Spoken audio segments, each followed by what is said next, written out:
Hello there, Dave here. This episode of Tales from the Backlog is brought to you by the patrons over at patreon.com/realdavejackson.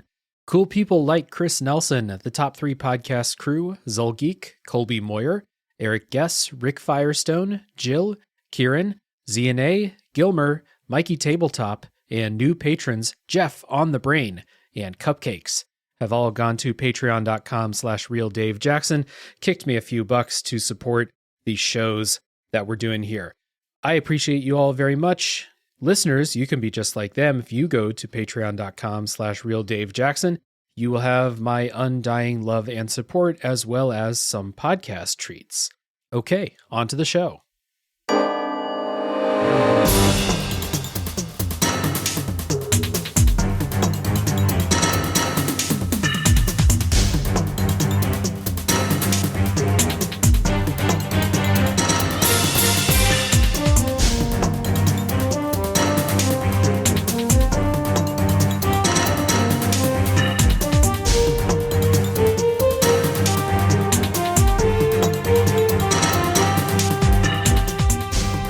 Hey everybody, my name is Dave Jackson, and you're listening to Tales from the Backlog, a video games podcast where each week I'm joined by a guest to talk about a game we played. My guest today is a friend of the show, voice actor, Twitch streamer, and tactical espionage enthusiast, Mick Davis, or as you may know him, Mick Arcade. Welcome to the show. Hello, it is fantastic to be here. I am all of those things, in particular, a tactical espionage enthusiast. Absolutely. That 100% describes who I am to my core. Yes, and we'll get into the espionage here in a bit, but Mick, why don't you just tell people where they may know you, because you're doing a lot of stuff around the internet. Yes. Well, I am a voice actor, a professional voice actor, first and foremost. You've probably heard me do work for Rhonda Parker. I've done several things for her. You may have heard me on Doorway to Nightmare. You may have heard me as the announcer for the quiz battle combat show. I've done a lot of stuff. I'm always looking to do more stuff. I'm on Twitch. I am also a part of the 30-Day Trial podcast, which airs live on YouTube every Wednesday on the Playodic Games channel. On every Thursday, I play Dungeons & Dragons on Playodic Games Twitch channel. And somewhere in between all that, I sleep. I'm not entirely sure where, but yeah, so do a lot of stuff. I stream on my own Twitch channel, working on YouTube content, TikTok content. I'm going. We're doing it. It's the full content creation experience. Yeah. It is. It's one of those things. A buddy of mine hates the term content creator because he's like, it's so vague. Like, it's just such a vague thing. But I feel like for a lot of people, like, that is a very apt way to describe yourself, particularly if you do like 4 things, because it sounds way better than when I say like, well, I do this and this and this and, you know, so yeah. I make gaming content. Wherever you find gaming content, I'm there. Yeah. Do you like gaming content? Well, I'm there. Yeah, do you like exactly. voice acting? I'm there. I am everywhere. Man. Well, it's great to have you on the show. And today we're going to be talking about Metal Gear Solid, which is a game that I think we quickly arrived at would be the perfect game to get you on the show to talk about. Yes. Metal Gear Solid is a stealth game developed and published by Konami for the PlayStation in 1998. And there was a remake called Twin Snakes, which was released for the GameCube. But we are going to be talking about the original version today. I think I DM'd you, Mick, and I asked you, which version should I play? And you said Twin Snakes, and yes. I played the original. So we're talking about the original. We may have a little chat about how Twin Snakes differs from the original, but I decided I did want to just go back to that PlayStation version.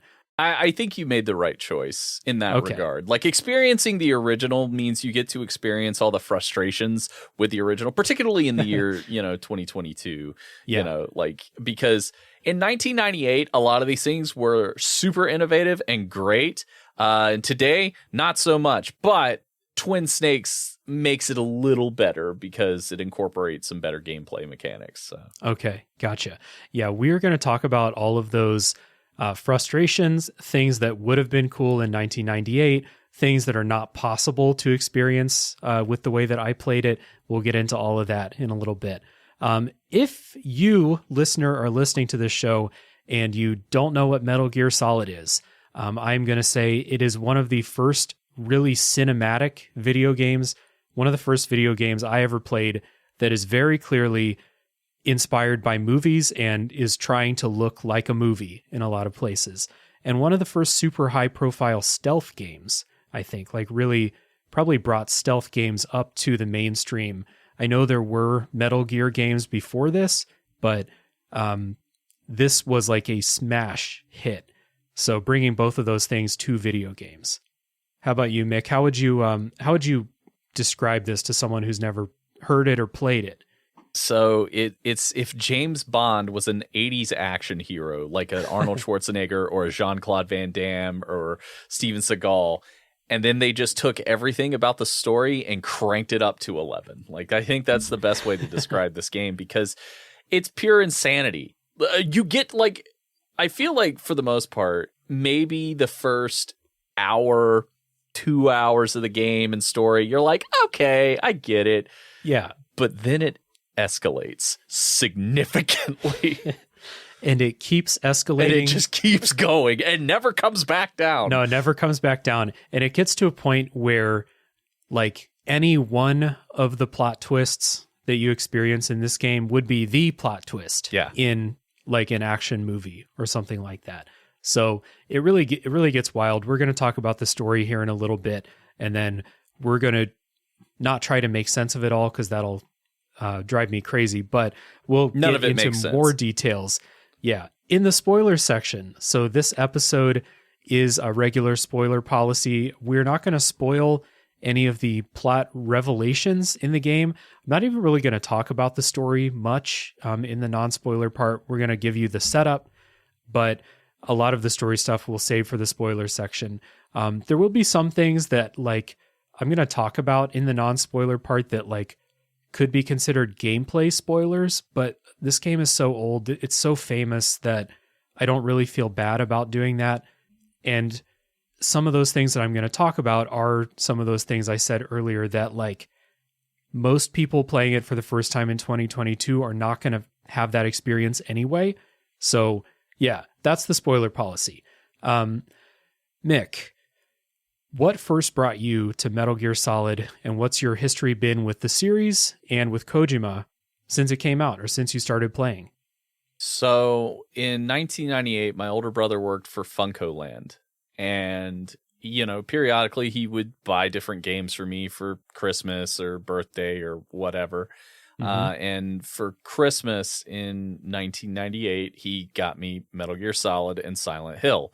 Those were the two games that he gave me for Christmas that year. Loved them both, but something about Metal Gear, I legitimately thought this was like the coolest thing I had ever played, just because Snake is such a cool character. Voice act, because I'm old, so, you know, I played like NES when I was young, and there's no voice acting. Like, so this is one of the first games that, outside of PC, because, you know, I played, you know, the Wing Commander games and the TIE Fighter games and X-Wing and like the Star Wars games on PC, and there's voice acting in that. But this was one of the first games on console that I remember that had really good, at the time, some of it is not aged great, but at the time, it was sensational voice acting. And the fact of how much voice acting there is. I mean, it really feels like at some points you play like 20, 30 minutes, and then you sit and you listen to story and exposition for 20 to 30 minutes, and then you get back into the game, and so on and so forth. I loved it. I thought it was amazing. I got all sorts of unlockables. There's two different endings to the game. So I got both endings, like, and as I said, to tie it back to James Bond, if you beat the game with certain criteria and under a certain like amount of time and things like that, you know, don't use certain items, you unlock the tuxedo that Snake will wear. So Snake is running around in a tuxedo, literally being James Bond. So nice.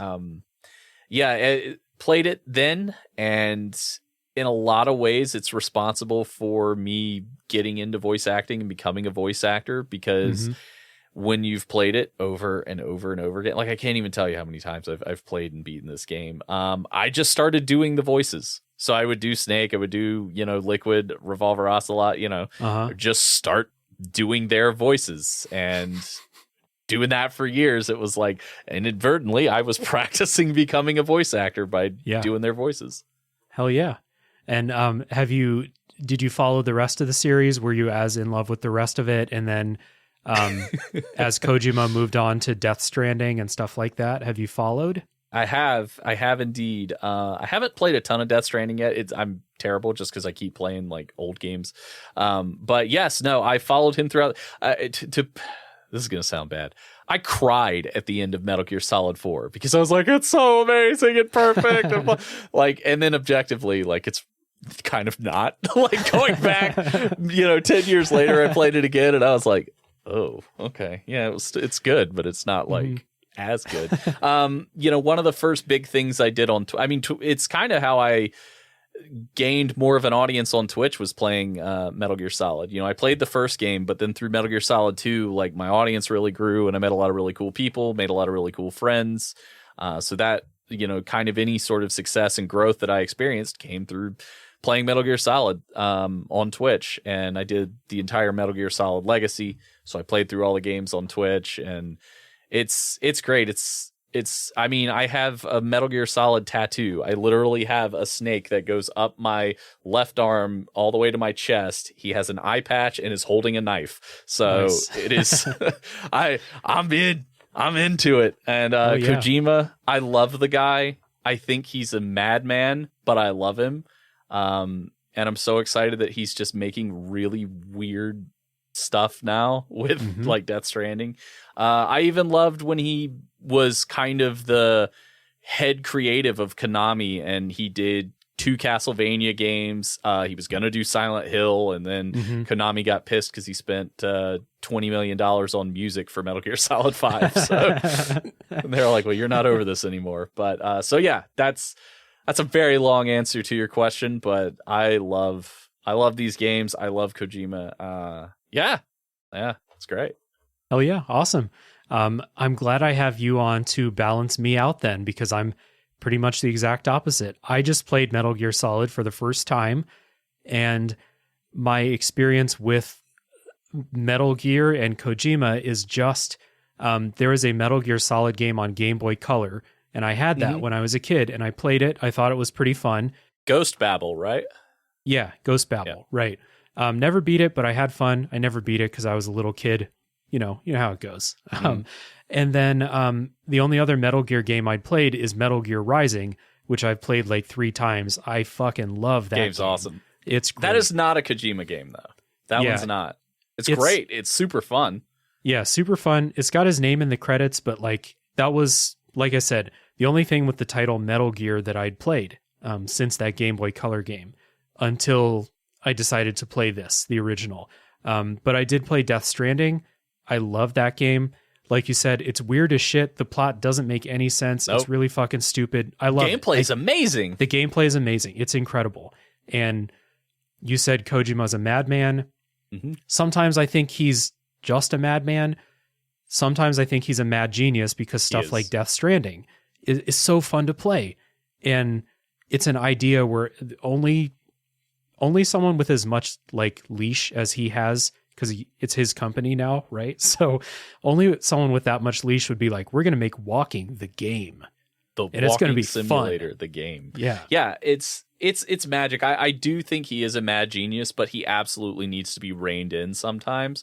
Yeah. Because he will just go a little too far and a little too... I mean, I don't know if you played PT, but that was his. The what would have been Silent Hill, right? That was his. And in a small playable trailer is terrifying. Like, it's so scary and it's so good. And I think he even does that with Metal Gear. Like, he blends in horror elements very, very well to the game. In particular, the cyborg ninja fight. So, like, leading into that. Some spots in Death Stranding were creepy. You could definitely tell he's got a little bit of that in him. I didn't play PT because I'm a big baby and I hate horror stuff that's like super scary. I won't do it. Really scary. Yeah. So really that is my history with Metal Gear, with Kojima. This is me playing Metal Gear Solid for the first time in 2022 when we're recording this. My playthrough took me about 8 to 10 hours, something like that. It's hard to tell exactly because I use save states on my emulated version, but that's how long it took me. How long to beat kind of backs me up on that. I imagine you can get through the game pretty quickly now because you've played it a million times, but... You would think that. However, when I went back and played the original, it had been several years, and I was like, "What the hell are these controls? This is hard." It's really difficult to play the just straight up original version of it.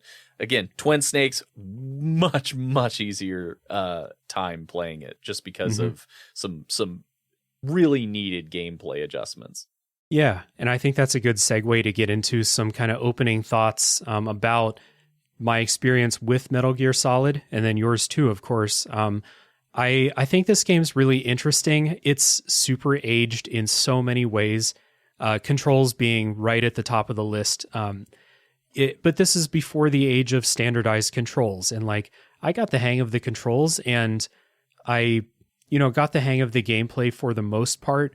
There's a bunch of super frustrating things in this game that I didn't have a whole lot of fun with, but the entire time I was so just entertained by it, by all of how it's so over the top, how there's a plot twist literally every 15 minutes during certain sections of the game.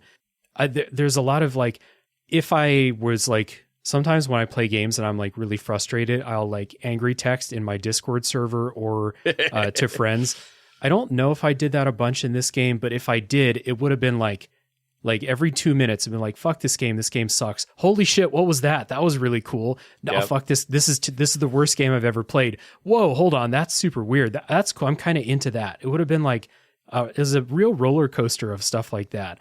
And I come out of it thinking that it is a super aged game that's not always the most fun to play, but it is still a really fun experience in 2022, even if it's your first time. No, I agree with that 100%. Even the original, even in 1998, there were things that were incredibly frustrating or difficult because it retains a lot of the elements from the first two Metal Gear games, which are on, the NES and, the MSX and things like that. Whereas those were just solely like top down, you're moving from screen to screen. This retains some of that because it's sort of top down in some regards, and then others, like the perspective will shift a touch, so it's not quite top down. The controls, not the best, not even at the time. I mean, they're also not the worst. It could have been tank controls from Resident Evil or something like that, where the controls are just literally wrecking your experience, particularly in 20 plus years after the fact. But I think the story is unique and weird, and even like it's kind of a meme in a lot of ways. So you're just like, well, where's this gonna go? And like, okay, well, who's that guy? And like, I think for the most part, the boss fights are kind of what really engages you gameplay wise, because they're all unique from one another. Like no boss fight is ever the same, and even the ones that are like, well, this is really annoying, it's kind of like trying to solve a puzzle to figure out like, okay, well, how do I beat this boss? Like, what's the trick? I think that's one of the things that really makes it stand out is the boss fights, and just how, like I said, the story just keeps escalating. So you're kind of like, well, what's going to happen next? Like, okay, clearly they're not going to get any crazier. And then they do like 5 minutes later, and you're like, okay, where is this going to end? So yeah, I think that's a lot of the really big strong points of the game. Yeah, we are going to get into all of those things. After this music break, we're going to start with what the story is all about. Nice.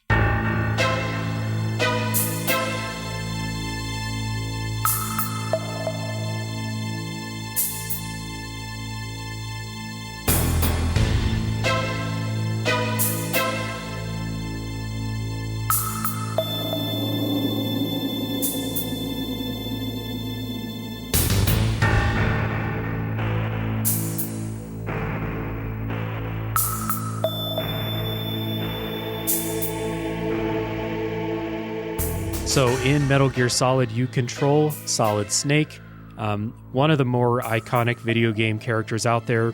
He's been in Super Smash Bros. Now. That's kind of the gold standard for every character that's owned by a company that doesn't hate Nintendo, I suppose. But super iconic character. This is my first experience playing a game with Snake. My first time hearing him speak. I've somehow missed out on watching any videos of Metal Gear Solid this whole time. I really had no idea what to expect here. So he is a kind of super soldier, super spy, like you said, James Bond type, except remove all of the like wit and no wit kind of comedy that James Bond has. Solid Snake is he is a soldier, not much else going on with him. He's super horny. That's something James Bond like. He is flirting with everyone who talks to him on the radio that could possibly be a woman. Even if he thinks it sounds like a woman, he's like, is that a woman? Yeah. Yeah, so very James Bond like in that way. Snake's a kind of a weird character. Really hard to talk to. I can't imagine like a normal person having a normal conversation with Snake outside of a mission. I have no idea what that would sound like. So that is kind of one of the ongoing themes throughout the series of Metal Gear, particularly when it surrounds Snake, is that he doesn't know how to live a regular life. He's been a soldier pretty much his entire life. And more often over than that, like he has been the best soldier, I mean, so much so that they're sending him to infiltrate, this island fortress. It's a military base, basically, is what he's infiltrating, that has been captured by the elite of the elite special forces in Foxhound. Snake used to be a member of Foxhound before he obviously retired and then just like went to Alaska to hang out and have Alaskan dogs, or that's just the thing that he did. Yeah. So in Metal Gear Solid, Snake is trying to infiltrate this base and trying to prevent this activation of a weapon of mass destruction called Metal Gear, which is a mech. Again, until I played Metal Gear Rising, I didn't know what a Metal Gear was, even though this is like one of the most famous game series. It's a mech, a giant mech robot that's capable of launching nuclear warheads. So that is your kind of story setup. You are going in to the military base to try to prevent this weapon from being activated, basically. And the story is basically told through sometimes listening to dialogue, but like 99% of the time, like when I say listening to dialogue, I mean listening to like guards or something, but 99% of the time you're having long radio conversations that pull you, they go to a separate screen. And I know a lot of people listening are like, Dave, we know what the codec conversations are like. But for people like me who didn't play this, it goes to a separate screen. You have a picture of Snake and a picture of the person Snake's talking to, and they just talk to each other. And Mick, like you said earlier, these can go on for a long time, like 10, 15, 20-minute long conversations. This game's not that long. It took me 8 to 10 hours to play. The bulk of it, well, not the bulk of it, but a large section of it is just listening to these conversations. And the best part is, like, sometimes they don't even really have anything to do with the game itself. It'll be like, here's a history lesson on the Cuban Missile Crisis and what that was like. And the reason why that's important is because it comes back to Metal Gear. And then Snake will be like, Metal Gear. Like, Snake practices active listening because he repeats a lot of things back to people when they say it to him. So they'll be, you'll have the Colonel, oh, Snake, it's good to hear you. Colonel, what are you doing here? And he's like, well, Snake, we're sending you to stop Metal Gear. Metal Gear. So Snake practices the technique of active listening by saying something back to what somebody just said to you to show you're a good listener. So good job on that, Snake. But yeah, these cutscenes, holy cow, they can go long. I've also heard that kind of repeating things that people say back to them is not a quirk, but a feature of speaking Japanese. It's a way to let people know that you're listening in Japanese, from what I hear. So that would make a lot of sense, considering, created by a Japanese guy. Right. Exactly. So that kind of made me think of that. But you're right. It is happening all the time. Snake, world's best listener. Yes. World's best soldier, but not just that. Best listener as well. Yeah. No. Yeah. He's a great guy in a couple of, yes, he cares about some things. If you're talking about the mission, he listens. Yes. The codec, I guess we can just talk about that now. A lot of the conversations in the game happen on the codec screen, but you can call people on the codec at any time. And this is something that I feel like would have been a lot better playing on the PlayStation with the physical game and the manual. I assume that the codec things are listed in the manual of the game because the game does not tell you. It does not. It doesn't? They tell you once.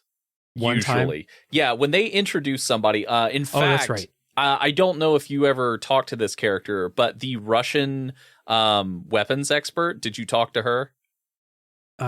Doesn't ring a bell, but maybe. I don't know. It's more than likely no, because it's very easy to miss, because the colonel kind of mentions her. She never calls you. You call her. So if you never do, you'll never talk to her, and there'll just be an open codec slot, and when you press down, it'll show all the people you can instantly just click and call. What the I didn't know you could press down and see the list of all the people. After you've called them once before, you can just scroll down. You don't have to go through the codec dial every time. Yeah, but I think her name's it's not Natasha Romanoff, but it's like Natasha, and it starts with an R. It's like Romanovsky or something. And she's one of the ones that the colonel mentions, that her codec number is 141.69. Nice. If you can call her, but if you don't call her, you'll just never talk to her and never get she doesn't have a ton of interesting or useful information. It's kind of tell me about this gun. What weapon should I use in this fight? And she'll say, oh, use this to your advantage, that sort of thing. So, but yeah, you can press down and it'll have all the codec. I had no idea. I just looked them up on GameFAQs. I just found a page that listed all the codecs. Yep. That is how you get Meryl's number, is literally it's on the back of the game It's on box. the CD case. Mm-hmm. Yeah. Yep. And that was something that when they tell you that in the game, they say, we stashed the code on the CD case. And I was like, what? I don't have is that? Because it was 1998, and that's how we played games. It's the only way you could have played it is if you had the CD, or unless I don't know if you borrowed just a loose disc. If you had it from Blockbuster, you were in trouble. That's true, yeah. So anyway, the codec is a big part of your kind of puzzle solving in the game.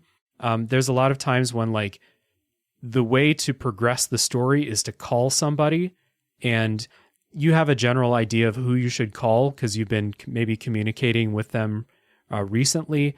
But this got me basically throughout the entire game, just remembering I can call people too. That's the only way you can save in the game, or make a manual save, is to call, what's her name? Mei Ling? Mei Ling. Yeah, Mei Ling. Is to call Mei Ling. She'll quote some weird little or tell you a poem or something like that before she lets you save. She's very Chinese proverb giving. Yes. And sometimes it'll make zero sense. You're like, what the hell does that have to do with anything? Yeah. And I just imagine her on the other side of the codec. She's just reading a book of poetry, smoking a cigarette or something. And she's like, when Snake calls, I got a good one. I got a good one for Snake. She's just writing down stuff he's going to really like this one. I think he's going to laugh. This is a good one. Yeah. Just smile. It's just this is going to be example number one of things that we talk about that are very normal gameplay things in this game that people who haven't played are like, what? That's something that happens in this game. So the codec, that's how you get most of your story. I guess we can talk about it now. The voice acting is primarily in the codec, although there are cutscenes too. The voice acting is, like you said, pretty good for a PlayStation game. I've certainly played PS2 games that have way worse voice acting than this. This sounds about as modern as any voice acted game from this era, I think, could. And I always got a kick out of every time you died, people screaming, Snake, Snake, Snake, Snake! Snake! Every time. So I was like, fuck, I died. But that scream is really funny every time. Yeah, I love it. It's the little touches like that even if you do die over and over again, it's like, you hear the Colonel, and then you'll hear Mei Ling, and then you could hear Meryl sometimes, or Otacon sometimes. Like it's great. It's so much fun. Yeah.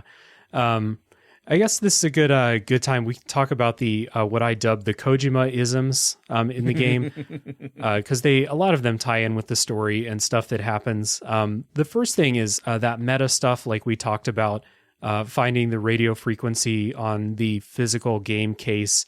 There is a boss fight later in the game, really famous boss fight, where you have to switch what port your controller is plugged into, so that he can't read your mind. That boss fight also will like talk to you about the games that your memory card has data for. Which is, I didn't get that experience because I was playing emulated, but very creative, kind of hit and miss on like whether it's like gonna blow your mind or not. But I came through all of these things feeling like this is creative, this is cool, this is someone thinking about like, okay, we want this to be a cinematic game, kind of feel like watching a movie, but this is a game. So what can we do to engage people on like another level just beyond playing the game? Yeah, I think it's so cool. In particular, the Psycho Mantis fight, because when you're playing and you're a literal child like I was, and he's like, you like playing Castlevania. You're like, he knows. He knows me. And just little things like that. Like he makes comments about how you've performed throughout the game, like, you're a poor warrior, or you've not saved often. And things like that. And those are like real small things where he'll point out like how often you save, or how often you've died, or like how much ammo you've used, things like that. And I think it's so cool. They sort of do pieces like this throughout the rest of the series. It's not as on the nose as this one is. It's really great in Twin Snakes, because obviously it was for the GameCube. So he'll be like, you've played Legend of Zelda. So like, that's just, Mario Sunshine. Like it's great. So I love that stuff. I'd be really curious that if this game came out today, what would they do? Like, how would you do it? Because obviously, like, with digital games being kind of the way a lot of people buy games now, the CD case thing doesn't work. Changing the controller port, that would be like way more of a pain on today's consoles than unplugging and plugging back in. Disconnect your Bluetooth and reconnect it or some shit. So I'd be curious to see how they would do. Obviously, he could just read the hard drive. Like, that's not a problem. So I would imagine they'd have to come up with something really, really significant to make it. Because, I mean, obviously, he's like, lay your controller down. And then he'll make it vibrate. And it's like, oh! Yeah. It's great. Yeah. I even if I missed most of these things just because of the fact that I'm playing emulated, and a lot of these things are either like just not possible, or the ROM I'm playing basically went into the emulator code and switched what port it thought I was playing with. That kind of stuff, like, I missed out on most of these experiences, but I still thought they were cool. And it's really easy to imagine myself in 1998 just having my mind blown by the fact that, like you said, Psycho Mantis is like, you like to play Crash Bandicoot. And I was like, fuck, I do like to play Crash Bandicoot. He knows me. Yeah, man, he and I are old pals. Yeah, I think it's one of those things that could you, and the like Hideo instead of video, again, like that doesn't really apply today for a lot of televisions. There isn't just the video that would pop up. But in 98, like that was what a lot of TVs did when you were switching, ports and things like that. So yeah, I love that sort of stuff. Like the meta stuff, the self-aware kind of stuff. Another thing that I love is sort of like a ridiculousness of the game, but they're aware that it is, but they still kind of make it cool. Like, his name is Revolver Ocelot. Like, by itself, that just sounds stupid, but he makes him try and look cool, or at least like his approximation of what cool is. Liquid Snake, all that stuff. Yeah, that was the the other side of the kind of Kojima-isms that I said. I think that this game, I really got the feeling that it was like, if you asked like me when I was 17, what do I think is cool? That's what this game is. Yes. It's got super spies. It's got like ninjas. It's got super soldiers. It's got butts everywhere. Like cameras focusing on butts and cleavage and stuff. Exactly what I would want when I'm 17. A lot of that stuff, like I'm a bit more like sensitive to it now because I do think Kojima has some pretty bad like misogynistic tendencies. I don't argue that whatsoever. Yeah, so seeing that, like I've seen things from Metal Gear Solid 5 where I'm like, that's pretty fucked up. Like it's not funny anymore. It's just pretty fucked up. Yeah. Death Stranding, Fragile is not the most inspiring female character, but not to get into a Death Stranding thing. So when I come back to Metal Gear Solid and it's like we have entire cutscenes where women are in their underwear for no reason, or like the camera will literally zoom in and follow a woman's butt as she's walking out of a room, I'm like, it's always been there, hasn't it? But the other stuff, like the spies, the cyborg ninjas, all that shit, I'm like, like that is pretty cool. Like I'm not going to try and say that a cyborg ninja is not cool. I'm not an asshole. Yeah, he goes really. So a way that I kind of remind myself is that Kojima's stuff is very, very anime influenced. Because when you look at a lot of anime, it's the same thing. It's like hypersexualized for women, ninjas, robots, like crazy fighting, over the top stuff. And like, even though he tries to make it make sense, like, well, you stare at her, you have to stare at the butts because you see that Meryl walks differently because of the way her hips sway back and forth. So that's why you're just trying to figure out which guard is Meryl to know which one. And it's like, you're staring at asses for like 10 minutes trying to figure, like, come on. And I'd like to say that like, oh, well, he gets better. Actually, no, he kind of goes in the opposite direction. Right. It makes it gets worse. Yeah, it gets worse, particularly by the time you get to Metal Gear Solid 4 and 5. It is like, by the time you get to 5, it's like, Quiet is literally in a string bikini, like the entire game, And he's like, well, yeah, but she breathes through her skin. And it's like, sure. So, yeah, sure, dude. Yeah. So it's like you said, it is one of those things that like you just look at and you just kind of go like, ugh, come on, dude. It's a little gross. Yeah. But again, there's the balance with enough of the other cool stuff that I think kind of helps it. Yeah, it's just just definitely something that I noticed here. I got the distinct feeling that like when I was playing that it was like, this is what Beavis and Butthead would love in a game. Like this would be their favorite video game. Yes. Just add like some AC/DC in the background of one of the cutscenes or something, and they would be like, this is the best fucking thing I've ever seen. This is the greatest game we've ever seen. There you go. Yeah, I wasn't going to do the voice, but I know I can trust you too. Yes. So just the last part on this topic is, which we kind of touched on this before, but I am constantly grappling with the question, is Kojima in on the joke, or does he legitimately think that all of this is actually cool? He 100% thinks this is cool. Okay. 100%. Like he is a very interesting dude, particularly if you follow him on social media. Like he's a humongous movie buff. Like he loves movies, particularly he loves Western culture and movies. Right. And I'm sure some of that speaks to like him growing up and like the era and all that kind of stuff. I'd love to read an autobiography on Kojima because I think it might explain some stuff. But no, 100%. He thinks that this is the coolest shit in the entire world. And it's not weird. And it's super cool because we got fucking robots fighting ninjas with super spies and nanomachines and boobs. And then there's blood. And then there's like more robots. And then there's robots fighting. He thinks this is the coolest shit in the entire universe. Yeah. The question came up when I was playing Death Stranding, which has one of the more ridiculous, like, made-for-TV sci-fi movie plots of a game that I've ever played. And I was just like, does he think that he's like making this like incredible allegory here, or is he in on this? And it's really hard for me to tell sometimes.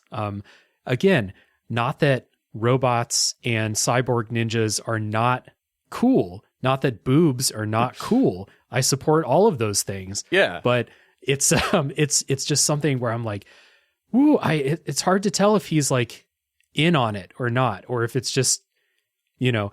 You made a really good point about how this is very anime inspired. It has a Western media skin over top of it. And so as someone who I don't watch anime, kind of something that went past me, but now that you say it that way, it's totally true. A lot of this stuff is, stuff in like the little exposure I've had to anime makes a lot of sense to me. Yeah, he leans into a lot of anime tropes for sure. Like Snake is kind of the perfect hero, so to speak, even though he's like, I'm no hero. Like, I'm not a hero. There are no heroes in war. Yeah, in war. It's just soldiers. It's battlefield. And it's like, yes, but you're kind of like the ultimate warrior, the ultimate, you know, he's the ultimate good guy against the ultimate evil guy in Liquid. And, you know, everybody is just like over the top caricatures. Like, they're, you know, Vulcan Raven is a very, very anime heavy villain because he's a villain, but he's also honorable, you know, and like almost all the villains as they die do an honorable act in their death so that like they don't die a villain. And it's such anime bullshit as I like, but I love it. Like it's a loving term sometimes when you call it anime bullshit or Kojima bullshit. Oh yeah. All of that stuff. That's exactly what it is. But yeah, I love it. But it leans in heavily to the tropes, especially like you look at like some of the other stuff that he worked on earlier in his career, like Police Knots. Like he likes giant robots. Like he digs them. Very clear. Yeah.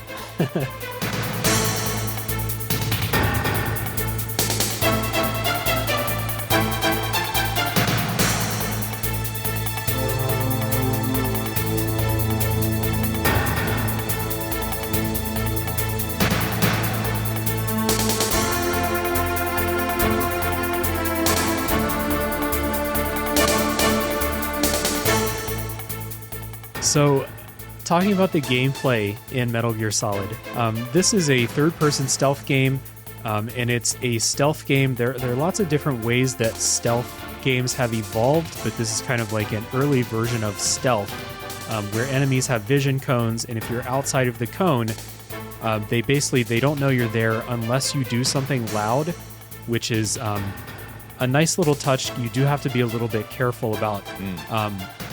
There's a mechanic where you can bang on a wall to get someone's attention. So there is stuff like that in the game too, but it's mostly avoiding vision cones with security cameras too. The game has an overhead camera view, which kind of limits your visibility in a lot of places.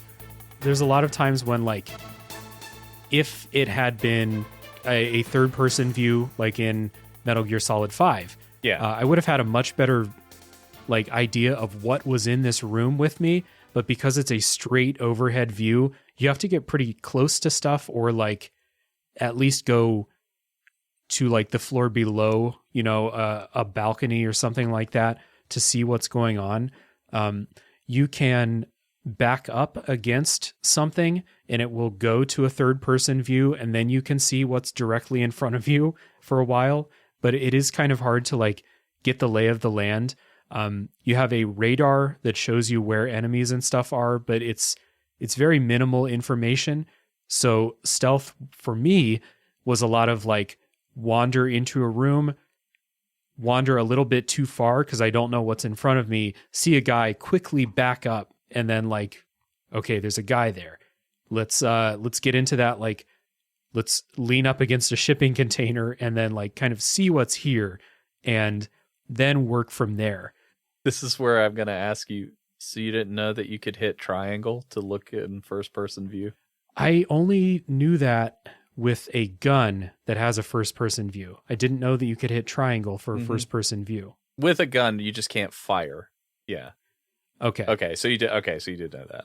But it was only certain guns that I tried it with. I don't know if it's certain guns that it's possible, but like, So if you have like your regular pistol, you can go into a first person view, or is it just like the sniper rifle? No, you can go into a first person view and just see things. Okay. Yeah. Didn't know that. I think you could do it without the gun. I can't remember, but I'm pretty sure you can do it without a gun as well. Interesting. That would have helped. It helps not nearly as much as like you would hope, because again, like you can't shoot from first person. So you could see a guy and you're just like, oh, well, I guess I can't like headshot him or anything to take him out, because if you shoot a guy in the game too, it's like 5 bullets to put a guy down. Yep. So because like Mick said, it's a lot of bullets to take a guard out, you might think, why don't you just do stealth takedowns on all the guards? Stealth takedowns are super hard in this game. You have to be in the perfect position behind a guard in order to grab them and choke them. You cannot be moving when you do it. Otherwise, you'll do this weird grab and flip, like martial arts move on them. So I did this for the first couple levels. And then I was like, you know what? It's just better to not be seen at all. I'm not going to play this like a Hitman game where I do stealth takedowns and stuff like that. I just played this as a like literally don't get seen. If you do get seen, it's a firefight. I'll probably die and then have to try again. So I have a theory about how Kojima probably intended the game to be played, which is kind of, as you said, don't get seen.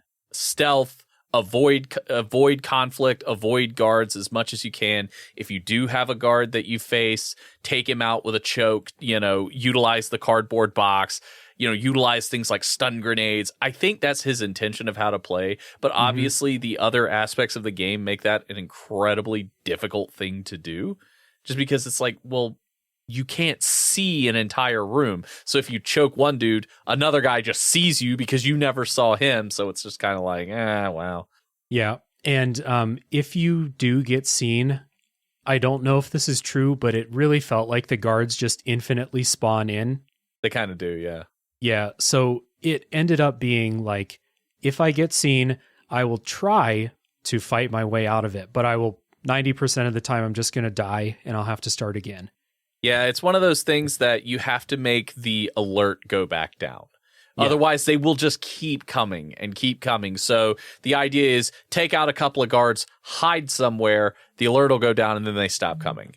Yeah. And you do have most of the levels have places for you to hide, whether you just duck into an office or, like you said, use the cardboard box. There's a joke in Metal Gear Rising where someone's hiding in a cardboard box and you cut it open and they're like, that's a fucking stupid place to hide. Who would hide in a cardboard box? I thought that was pretty funny. But yeah, stealth was mostly, like you said, just don't get seen. And it's possible that I'm coming to this in 2022. I've played all 3 Hitman games for like 50 or 60 hours. I've played other stealth games like, Dishonored and stuff like that. I'm coming to this with a, stealth action type of mindset, which most games are. And this just feels like straight up, don't let them see you. Yeah. Never let them see you. But I will say it is a little bit more forgiving than a game like Siphon Filter or another that I can't think. I thought that Splinter Cell was really hard. That's the one too. I meant. Yeah, Splinter Cell. But like with Splinter Cell, if you get seen, mission over, restart. Because that whole thing is like avoid being seen completely. Yeah. Whereas Metal Gear is like, if you get seen, you can fight your way out at a certain point. Like early game, oh God, it's next to impossible. Yeah. Like, because you have your pistol, but before you get the silencer for the pistol, it's just like, hey, everybody, I'm over here. Send all the guards to kill me. Right, exactly. So this gameplay of trying not to ever be seen turns into, for me, watching the mini-map and not looking at Snake at all. Yep. And I'm just using the mini-map. And this is not my description. This comes from Watch Out for Fireballs, but they called it the world's worst game of Pac-Man, which sometimes it does. Sometimes it does feel like that. I think it's a pretty apt description of this, where you see the guards walking on the mini-map, you see their vision cones on the mini-map, and you see Snake. And it's very easy to just play it with that and not watch Snake at all on the screen. And just kind of an unfortunate thing. I don't think that's what Kojima was intending here, but I think that that's something that a lot of people are going to fall into playing this. For sure. And it's funny because the further you go along in the series, actually starting with the second game, that minimap is gone now. Is it? Okay. Because the vision is, you have better ability to look around and see things way, way better. And as you go further and further into the series, it gets way better. You know, by the time you get to Metal Gear Solid 5, like, they have refined the game. Like, you play Metal Gear Solid 5 and you're like, if Metal Gear Solid came out with this gameplay today, this would be one of the most critically acclaimed, popular games, because it would just be incredible. I've played maybe an hour of Metal Gear Solid 5. I think the gameplay is obviously a lot better than it is here. Oh, yeah. But I've seen that game's really fucking long, and it just kind of puts me off as someone who needs to beat 3 to 4 games a month for the podcast. Yeah, that's fair. Yeah. It is longer. It's not crazy long. It can be if you're doing like extra stuff. Yeah. Yeah. But I was just thinking, like, if let's say they remade this game with the Metal Gear Solid 5 gameplay, but with the story of this game and all of its batshit twists and turns, I think that would be pretty fucking cool. It would be amazing. I would probably never stop playing it, to be honest. Yeah. Gun combat, like we mentioned before, your guns are pretty weak. Even your automatic weapons. The only gun that I ever felt like was really strong was the sniper rifle, which it should be. But you don't get that for quite a while. This is one of the things that the controls felt very outdated to me, just because playing with guns in video games has become extremely standardized, and you press square to shoot. And not only do you press square, you hold square while Snake raises his gun up, and then you line up the laser sight on where you want to shoot. It's really difficult to get the hang of, and then you can shoot. And then when you have an automatic weapon, you can just kind of hold down the button and he'll shoot in the direction you're facing. But at the beginning, it's real hard. You can't really do precision shots until you get the sniper rifle. And even then, it didn't seem like headshots did any more damage than regular shots. You're shaking your head no? Yeah, not at all. Like, it's the guns are, again, this is why I kind of think Kojima's intention is kind of avoid combat, or at least combat with guns, because if you can get the choke on a guy, you kill him pretty quickly, you know? Because the guns are just so weak. I think the intention is save the guns for the boss fights, because that's when you're going to use them the most and have direct. Yeah. Because other than that, it's just one of those things. So there's you're 100% correct. The headshots are kind of not really a thing, because you can't really aim most of the time for a headshot. Right. It's really hard. And there were a couple sections in the game I'm going to bring up in the spoiler section where you are forced to fight a bunch of people, kill a bunch of people, and they're not very fun. Luckily, though, you have other tools. You have lots of different grenades that you can use. And I found all of the grenades to be really useful, but especially the ones that take out security cameras. Those are essential items. They make the game a lot easier.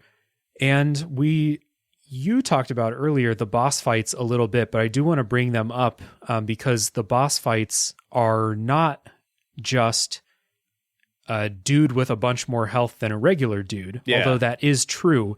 They all have a very clear gimmick and puzzle aspect to them. A lot of them I found to be really fun and really creative. Some of them I thought were not fun in the least. And it's a real mixed bag, but this is a real old game that's trying a bunch of creative stuff. It really felt like, there's always going to be some hits and misses. But even today, I thought that a lot of these boss fights were pretty fun. Yeah, I agree. I think I mean, we'll get into it in a particular soon, but I think the first one, the Revolver Ocelot fight, I think that one's a lot of fun. The last boss fight, in my opinion, is, I think, the worst.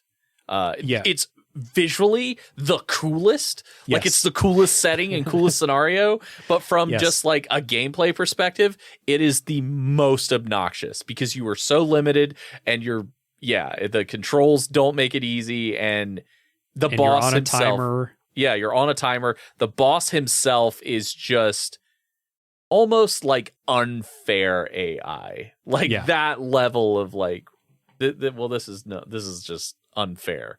Yeah, like, yeah. We have the whole range of like me being like, this is not me being emotional. This is bullshit. This is a bad, poor game design.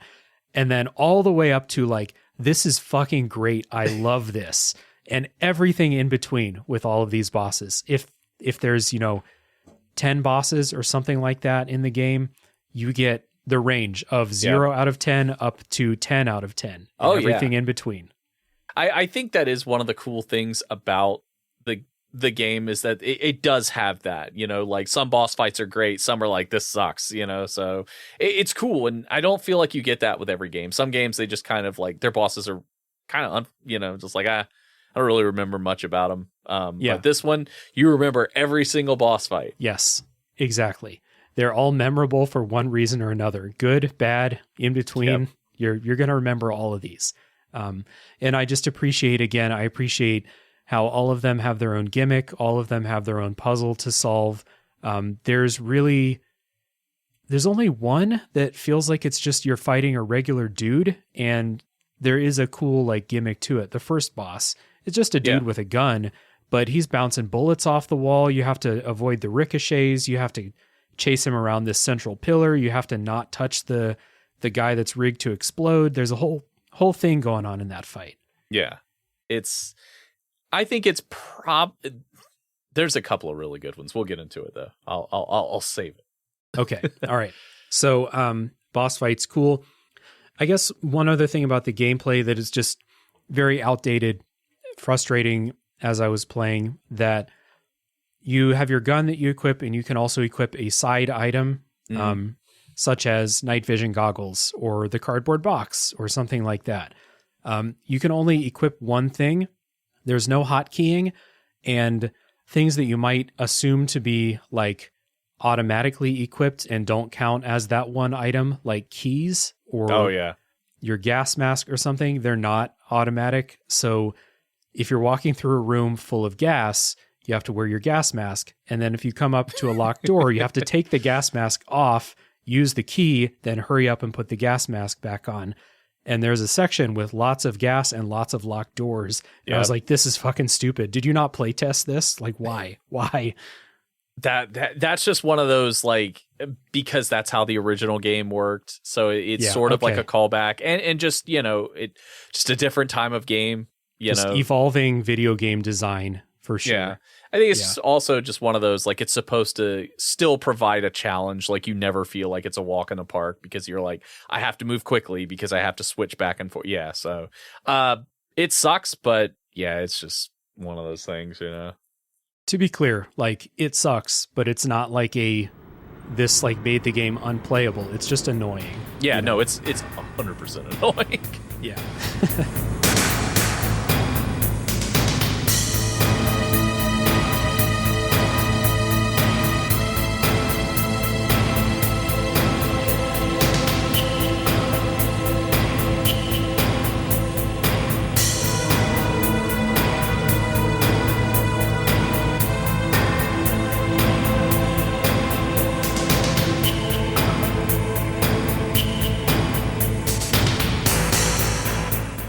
So we talked a little bit about like the presentation, the voice acting of the game.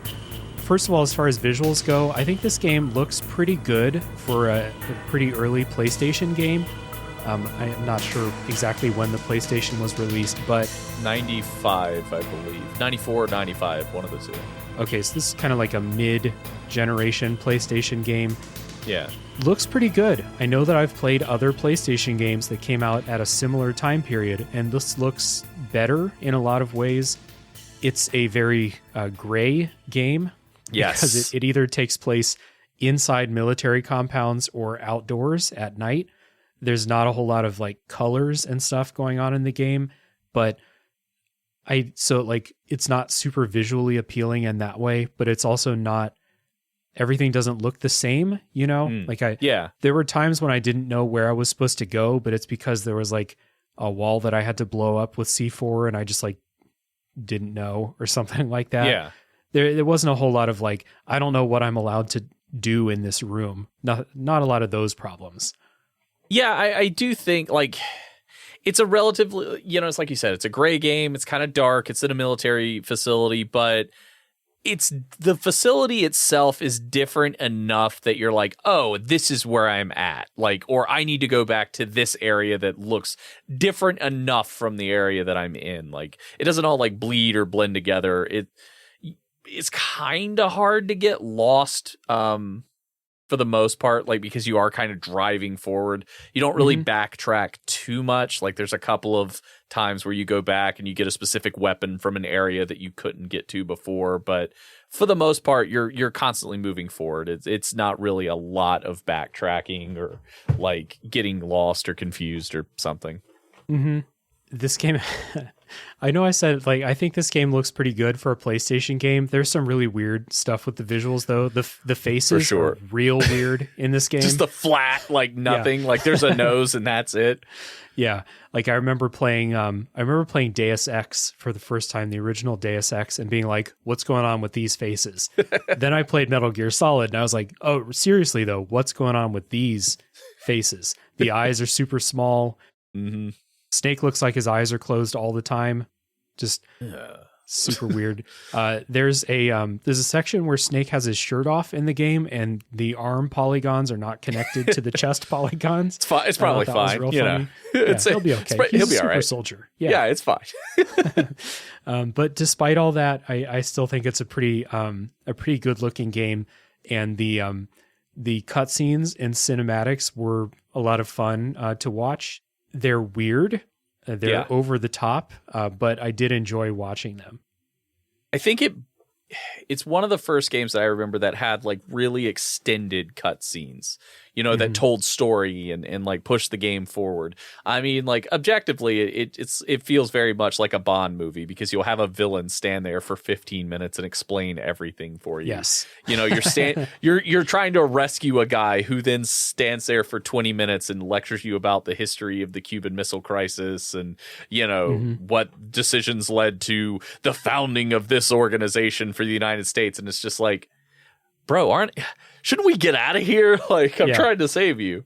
I don't know if you forgot, but there's a terrorist organization trying to set off nuclear warheads. Like, can we not go through the history of the Cuban Missile Crisis right now? Can you just tell me where to go? Yeah, can we put a pin in this? Maybe move before they nuke Washington, please. Yes. Yeah. But I think that the attempt to tell a cinematic story within a video game here, I think that it works in this game about as well as it could have for a PlayStation game. And like I said, I didn't play this back in the day. I had a PlayStation at that time, but I just played Spyro. That's all I played. So I can't think of another game that is presented in as cinematic a way as this at the time until like the PS2. Basically, I can't think of another PlayStation game like this. Yeah, not really. I mean, there's a couple that get a little close. Obviously, like Resident Evil has some cinematic storytelling, but not a ton. It's more gameplay than storytelling. Same thing with like Final Fantasy VII or Final Fantasy VIII. It's more gameplay. Yes, there's cutscenes, but most of the story is through just text dialogue. And those games don't have voice acting. Yeah, this is completely voice acted. There's no just like text. And it's not like one of those things of like, well, a little bit of it's voice acted and then it's like a lot of text. Nope, whole game. All of it. And and like a couple of other games are like that. Like Silent Hill, it's all voice acted dialogue. Resident Evil's all voice acted dialogue. But even then, there's like sections where you would get to where you would just like read a file and it's just like text. Metal Gear doesn't have that. It is literally anytime information is given to you, someone is talking to you and telling you. So that's true. Snake never looks at a computer screen and has to read an email. It is always someone calls him on the codec to tell him the entire story. Yeah. They'll read the email to him. Yes. So yeah, I love it. I I think it's one of the strongest voice acted games ever. Like even till today, like obviously things like The Last of Us, God of War, things like that have really taken, Uncharted, taken performance in games to another level. But I think Metal Gear set the standard to say like, no, this is it. This is how it can be. And this is how it should be. Yeah. And not only like, are we going to have full voice acting, but we're going to get voice actors and not just like people who work in accounting to come read some voice lines. These are professional voice actors. They sound like professionals. They're really good. Yeah, you don't have you almost became a Jill sandwich. Yeah. You're right. Like, you don't have that horrid, it's time and effort was put into it. So, yeah. And, as a voice actor, it's basically what made me get into it in a lot of ways, inadvertently in some ways, but I love it. And the voices that they do, like for the most part, like Colonel Campbell, Paul Eiding, that's just literally how he talks. Like that's how he sounds in real life, which is kind of awesome. Because like if I ever talk to him, I've just been Colonel because he sounds like Colonel Campbell. David Hayter does not sound like Snake when he talks. I mentioned this before we got started, but can you guess the voice that inspired the voice of Solid Snake? It is a famous actor. No, but Kojima told David Hayter, I want you to sound like Clint Eastwood. And he's like, okay. So what you're hearing is David Hayter's Clint Eastwood approximation, which sounds nothing like Clint Eastwood at all. Especially because he goes a lot. Like Snake does the noise a ton. But yeah, that was the inspiration for the voice of Solid Snake was Clint Eastwood. That's actually a lot better than I thought. I thought you were going to say like Will Smith or something. Yes, Kojima really loved Independence Day, and he's like, I want you to sound like Will Smith. And it's like, well, he sounds nothing like Will Smith. I bet you Kojima did love Independence Day, but oh, absolutely. Yeah. So just to kind of put a bow on this, cinematic presentation, I think really works in this game. It's old. There's a lot of sitting and looking and listening to the codex, but the way that the story goes and how many weird directions the story goes, like I did get tired of listening to the codec conversations sometimes, but most of the time I was like, wait, what the fuck is going on? This is 10 minutes ago. This was a completely different story. Now this is happening. Yep. And so put that all together with, and cinematics too, with how the camera is framed in gameplay sometimes too, depending on what's going on. Something I gave Nier Automata credit for. I'm kind of sometimes just shifting the camera perspective while you're doing something gives a little bit of a cinematic nature to it. So I think that this is a win. Sometimes those codec conversations do go on pretty long, but good time. I think the codec conversations are necessary in a way. Some of it like is information that you don't really need, but as you go further and further into the series, it's kind of like, oh, that's what that is. Like, it's kind of cool. It's kind of like neat little Easter eggs that you don't realize you're seeing until later. So that is kind of a cool thing. It is a lot of proper nouns that you have no context for in the game. So a lot of that stuff did just kind of roll over me. But like I said, like the story twists and the kind of backstabbing and stuff, all of that stuff keeps coming at a high enough pace that I am interested in listening to what they're saying. Oh, yeah. And I will say it's pretty clear that Kojima has absolutely no idea how the American government actually works. Yes, it's correct. Very clear that he has no idea how the American government and military operate, because some of the stuff is you're like, well, that doesn't make any sense. Why would you take that guy? Why would you do that? Yeah. But again, it's you have to. It's entertainment. It's not meant to be real. The Metal Gear Solid story and also Death Stranding, so like Kojima's story, just kind of detach yourself from trying to pick the story apart, because if you wanted to, the story would fall like a house of cards pretty quickly. Yeah. But just take a step back and just let it wash over you. It's pretty entertaining. Yeah, I think that's the key to really all of Kojima's stuff. you can't take it too seriously because it's pretty clear he doesn't take it that seriously. Like, he does, but he really doesn't. Like, he understands that, yeah, this is ridiculous. And like I said, it's an anime. Like, ultimately, you're playing an anime, so it's a little out there, and that's, yeah, as long as you keep that in mind, it's way better. If you like say, well, I'm disappointed because this is not at all how this would work. It's like, well, yeah. Certain point in the game where I'm like, man, he doesn't know shit about genetics, does he? This is not not how all. genetics work.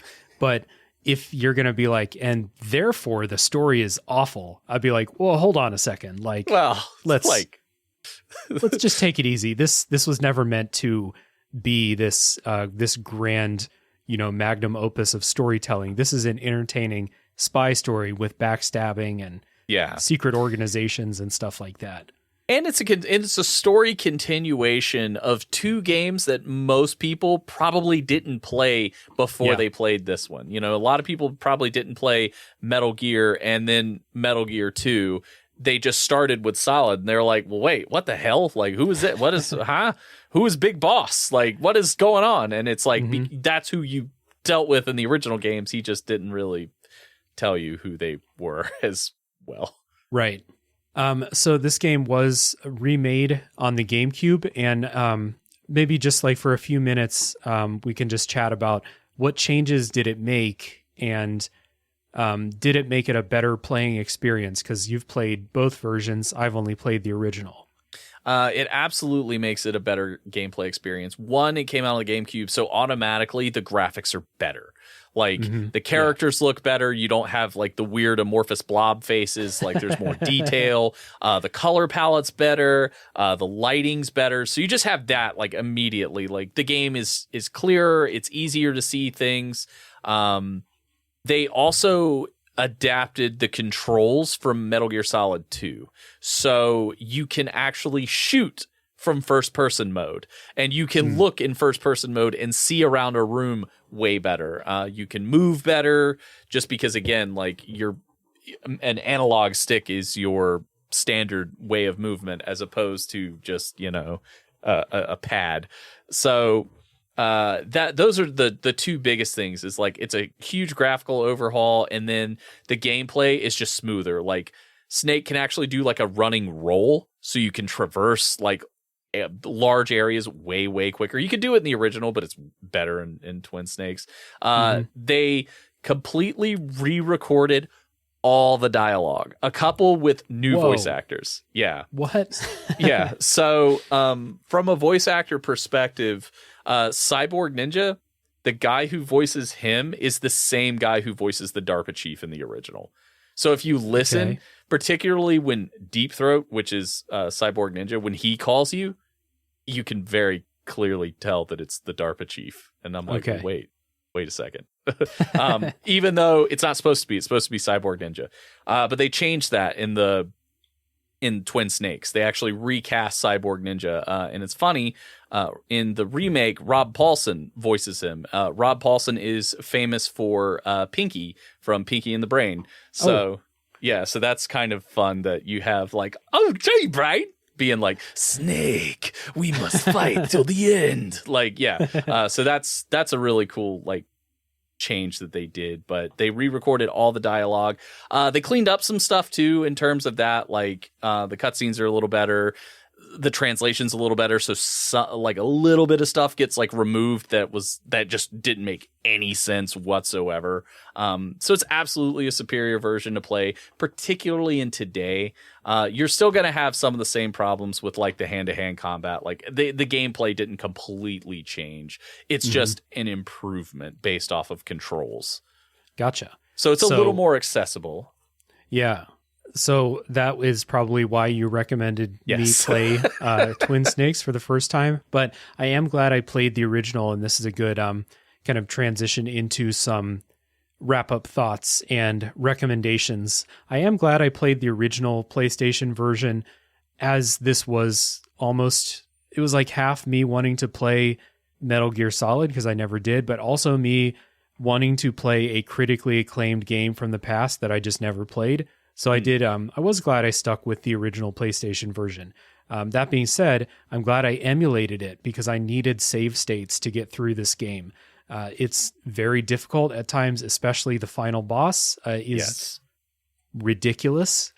But like I said earlier, despite the frustrations of all of those things, I'm going to look back at this as a really positive experience just because of how ridiculous the story is, and the gameplay parts, like some of those boss fights that I did have fun with, they're really memorable and still really cool.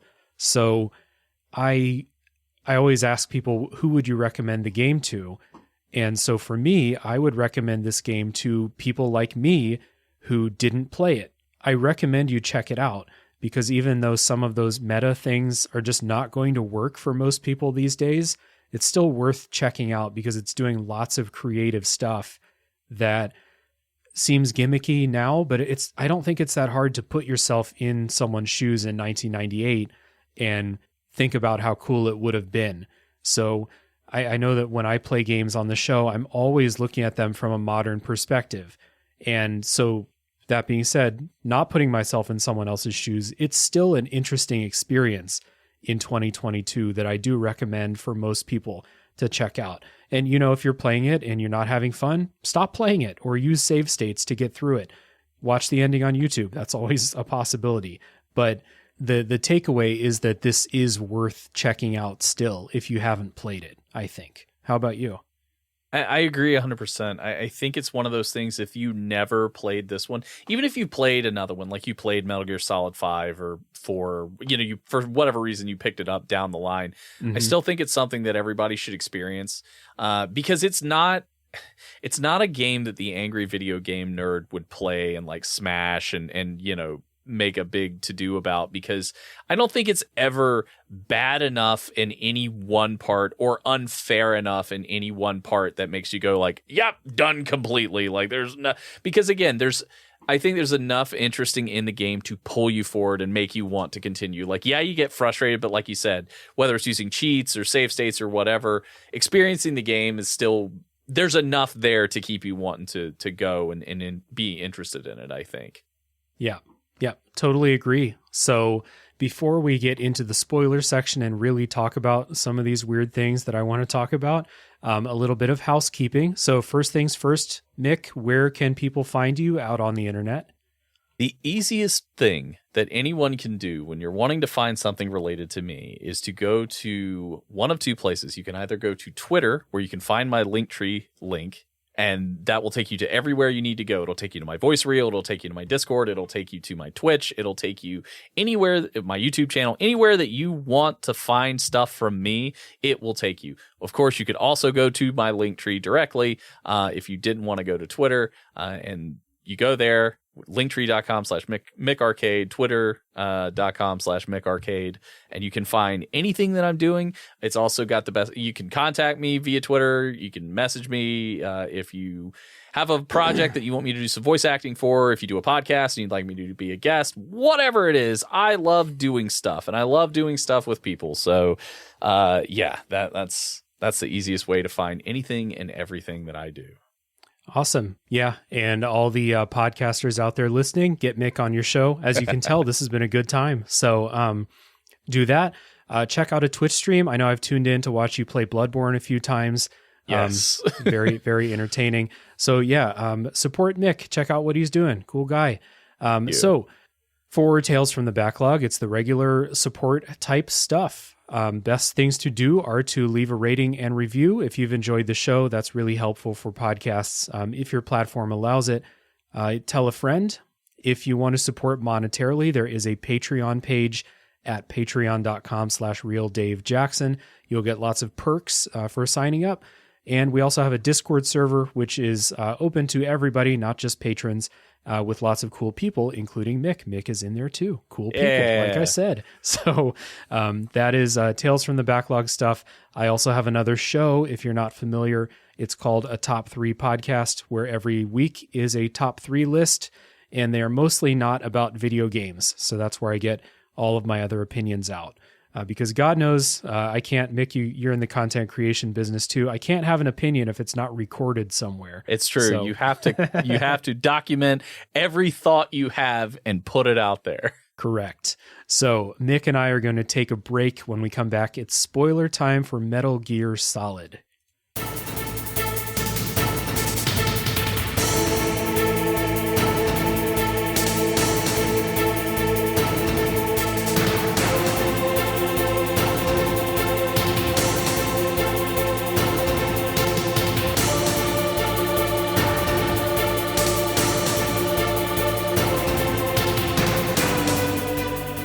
All right, I'm back with Mick Arcade. We are talking spoilers for Metal Gear Solid, and we're going to start out the spoiler section. First of all, listeners, this spoiler section is not going to be a run-through and explanation of the story, because the story is batshit fucking crazy, and I'm not going to subject myself or Mick or you to that. So we're going to start out by talking about our favorite boss fights in the game, because we talked about how they're so unique, so memorable. I beat this game about 3 weeks ago, maybe 4 weeks ago, something like that. I could still remember all of these boss fights. Their mechanics, even though I took some notes, they're so memorable. So I just want to kick it to you. What are some of your favorites? I love the fight with Ocelot. That one's super cool. Yes. Because I think it sets a really great tone for the game, it being the first boss fight, because... also, like the way it ends too, like when you beat him and Cyborg Ninja cuts his hand off, Yeah. like that is just epic. So I really like that one. The Vulcan Raven fight is super cool. One, just because like he is such a cool character visually. He's this giant dude and he's got this huge chain gun that he's just carrying around. Mm-hmm. So that's just super cool, because you're kind of like sneaking through and trying to hit him with missiles and grenades and mines and like your gun whenever you can. And then I know you didn't like this fight, but I actually like it. The not Psycho Man. Well, yeah, I like the Psycho Mantis fight, but the ninja fight is cool. But not ninja fight. Okay, it's because there's like cool things that you can do. Did you try and shoot him at all during the fight? I think I tried to shoot him at the beginning, and he kind of like chides you for it. He's like, we don't fight with weapons, Snake. Yeah. Is that how they taught you to fight? Yeah. Yeah. But he does that, which I like, because I like when bosses kind of like talk shit to you. But he'll also pull out, like if you pulled out a machine gun and tried to shoot him, he'll just do like hit every bullet with his sword. And I just think that's super cool. Like, you never get to hit him with the gun because he's just so fast that he cuts your bullets and forces you to fight hand to hand. So it's not necessarily from a gameplay perspective. It's just because it's so weird, because the whole time he's like, hurt me more, Snake. Like, and it's just so weird. And, Otacon pissed himself and was like, oh, these guys are like one of my animes. Like, so I love that fight because it's so wacky and weird. Yeah. Same thing with the Mantis fight.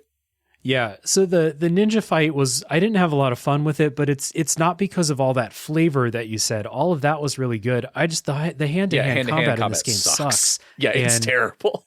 For the first 90% of this boss fight, it's a hand-to-hand boss fight. Mm-hmm. I did, like that being said, I did master the fight. By the time that I beat him, he never touched me.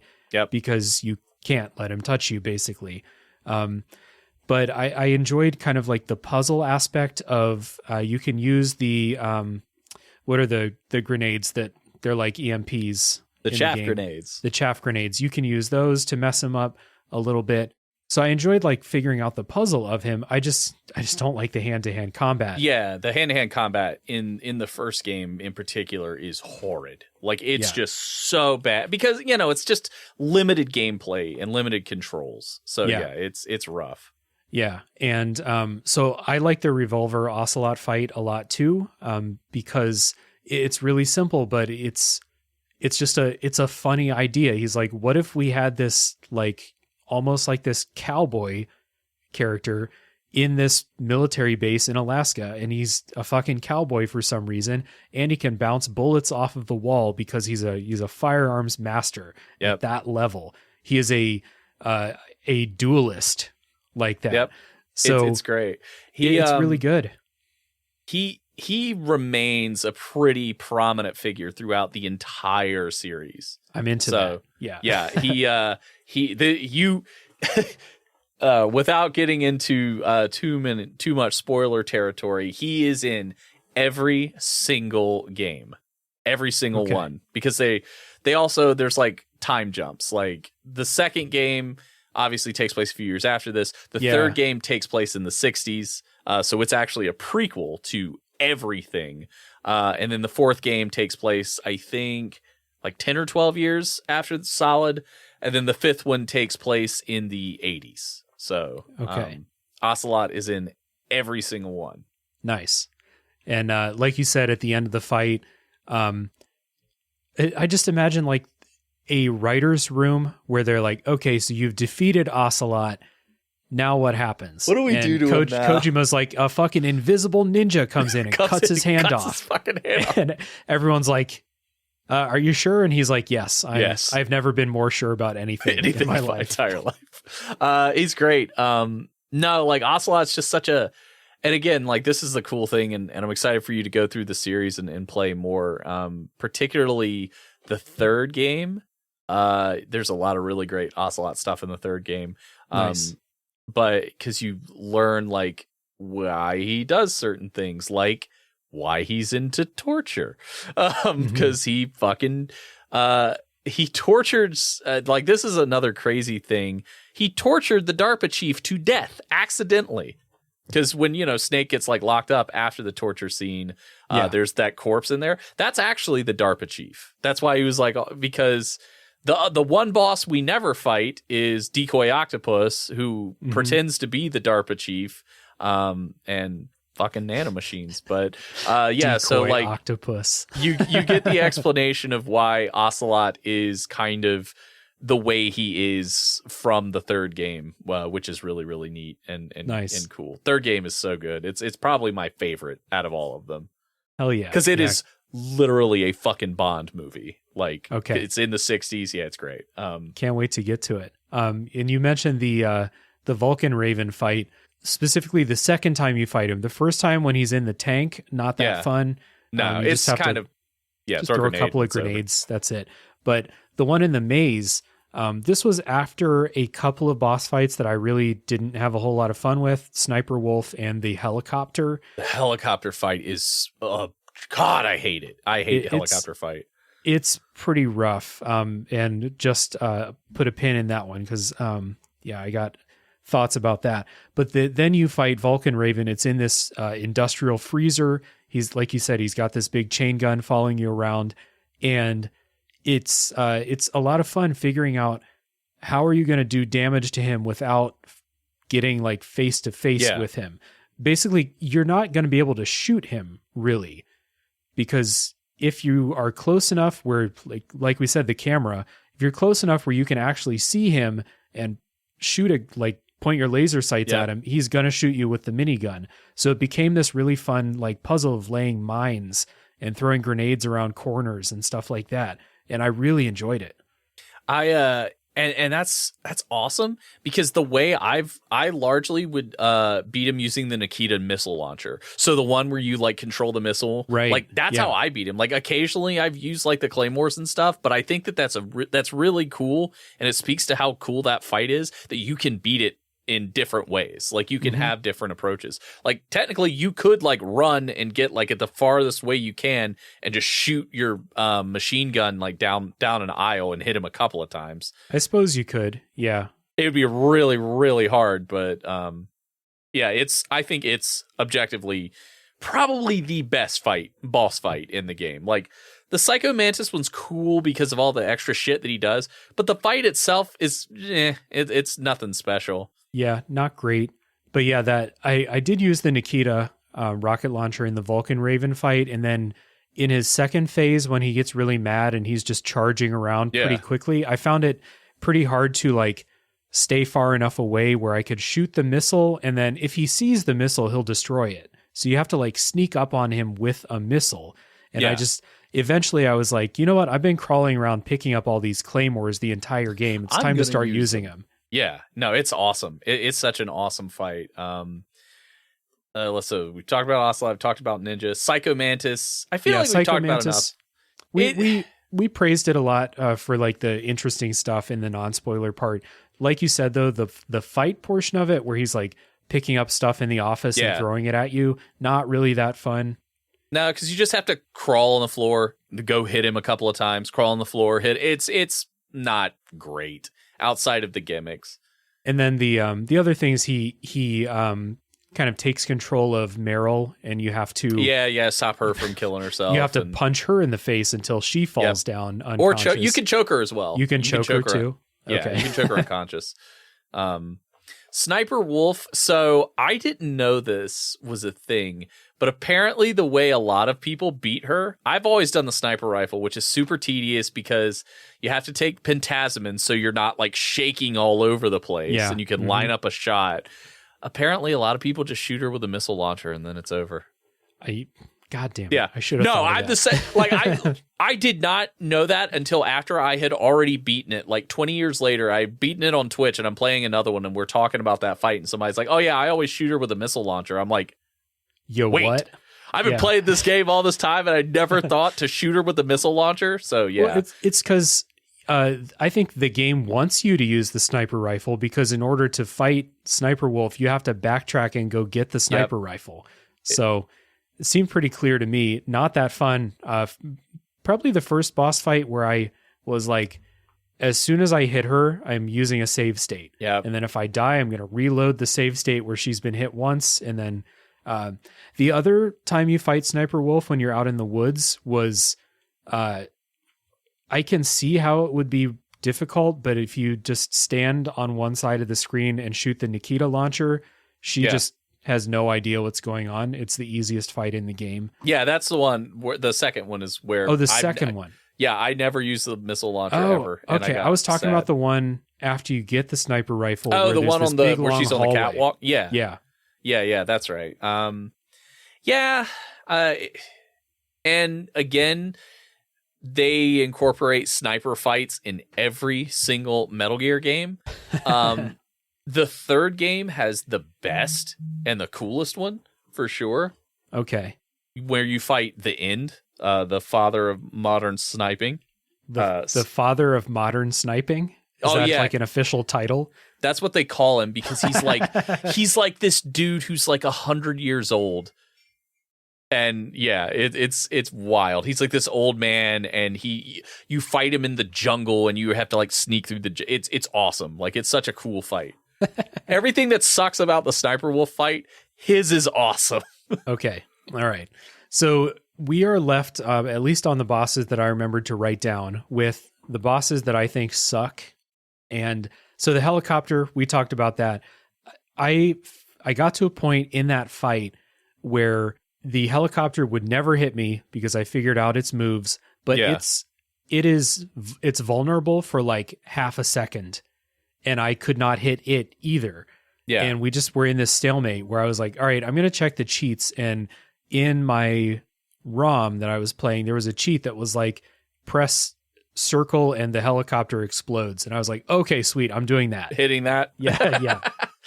No, it's brutal. That's such an annoying fight because, it's just very little room for error, and it's so hard to be able to hit it. It's terrible. The Metal Gear Rex fight is super hard. It's like a combination of using the chaff grenades so that you can go and shoot it from a certain angle without it being able to hit you with certain guns, and like it is brutal, though. It is a brutally difficult fight. It's really hard. And so I tried it a few times and then I was like, I don't know what to do. So I went and looked in a guide. The guide said to use chaff grenades. I tried it. They didn't do anything. So I was like, I don't know what to do here. This sucks. So I'm going to turn on the infinite health cheat and just get through this because I figured I was pretty close to the end of the game. And I just wanted to see the end. I don't want to fight that. I talked to some people and they were like, yeah, the Metal Gear Rex fight took me days to beat it. And I was like, I'm not spending days on this. There's no way. Yeah, it's just such a brutal fight, especially because like it sort of pops up on you. Like, you don't, you know, a lot of games, and maybe this is like more of a modern thing, like, you can kind of tell when you're about to go into a boss fight because suddenly you have like all your health items and a bunch of ammo. It's like, why are there a bunch of breakable crates here that are restocking all of my stuff? Oh, why is that cool door there? Yeah, but that doesn't happen before the Rex fight. So if you don't have like 5 rations, man, that really sucks for you because you're gonna wish you had 5 rations this whole time. So no, it's a brutal fight. I think it took me like, when I went back and tried to play it again, it took me like 20-25 times to get through it because it was just ridiculous. Jesus. Yeah. And then, so you can answer my question. I might have asked you this, but so you beat Metal Gear Rex and then you have a fight against Liquid Snake. Yes. Can you save, or does the game auto-save between them? I think, yeah, it auto-saves between them. Okay, good. You can save right before, I think it prompts you. I think it gives you like the ability to save, or maybe you call melee. I can't remember, but you do get an opportunity to save right before. Actually, I think melee got taken away. You get an opportunity to save before you fight Metal Gear Rex, but there's no prompt or anything before Liquid Snake. Yeah. I feel like it starts you right back, because I died during the Liquid fight several times and went right back against him. Okay, that's good. You know, where he's like, have at you, Snake! And that is just a real bummer of a boss fight to finish the game on. I tried this. I used infinite health against Metal Gear Rex, and then I turned it off because I wanted to fight Liquid Snake fair. And it is, we talked about it in the non-spoiler part. It's a fist fight, boss fight. You're on a timer. It's a pretty strict timer, I think. It's not a very generous timer. Yep. And you will legitimately, shit will blow up if it counts down to 0. Yes. And it's if not it gets fake to 0, it's a game over. And the other thing is, there are things that happen in the fight that just waste time. Like, he will knock you off of the edge of the top of the Metal Gear. You'll like grab on the ledge. You'll have to pull yourself up. It takes like 20 seconds to pull yourself back up. It's just a giant pain in the ass. Extremely cinematic fight. Yeah, it's super cool, like visually, because you both are shirtless and you're like fighting on top of a flaming robot, and like it's the end of a Yakuza game. Everyone's shirtless. You're having a fist fight. Everything's on fire. It's a whole thing. It's super cool. It's funny, to this day, anytime I'm playing a game on Twitch and I'm at like a difficult boss or something, I always use it now because of Metal Gear Solid 1. Metal Gear Solid 1, then it's an oxymoron. Because I'll refer to it as liquid level bullshit when something's like incredibly difficult, because that fight, like, you have no invincibility frames. He does. He has like way better hand-to-hand combat skills than you do. You just have like your little 2 or 3 hit combo, and he's like, you know, fucking hitting you with a Hadouken, you know, into the Tatsumaki Senpuken, and like, you know, spinning pile drive. Like, he's just doing whatever the hell he wants to do to you, and you're just sitting there with your piddly ass punches and your weak ass leg kick that you do. And yeah, so liquid level bullshit is a go-to statement when a boss is too hard. Yeah, I think I'm going to steal that. So that goes in the Rolodex along with Kojima bullshit, which is a good thing sometimes. Yes, sometimes. But liquid level bullshit, that's a good descriptor. Because this fight is brutal. The helicopter fight sucks. I don't think it's bullshit. It's just kind of annoying. Really. It's just kind of annoying.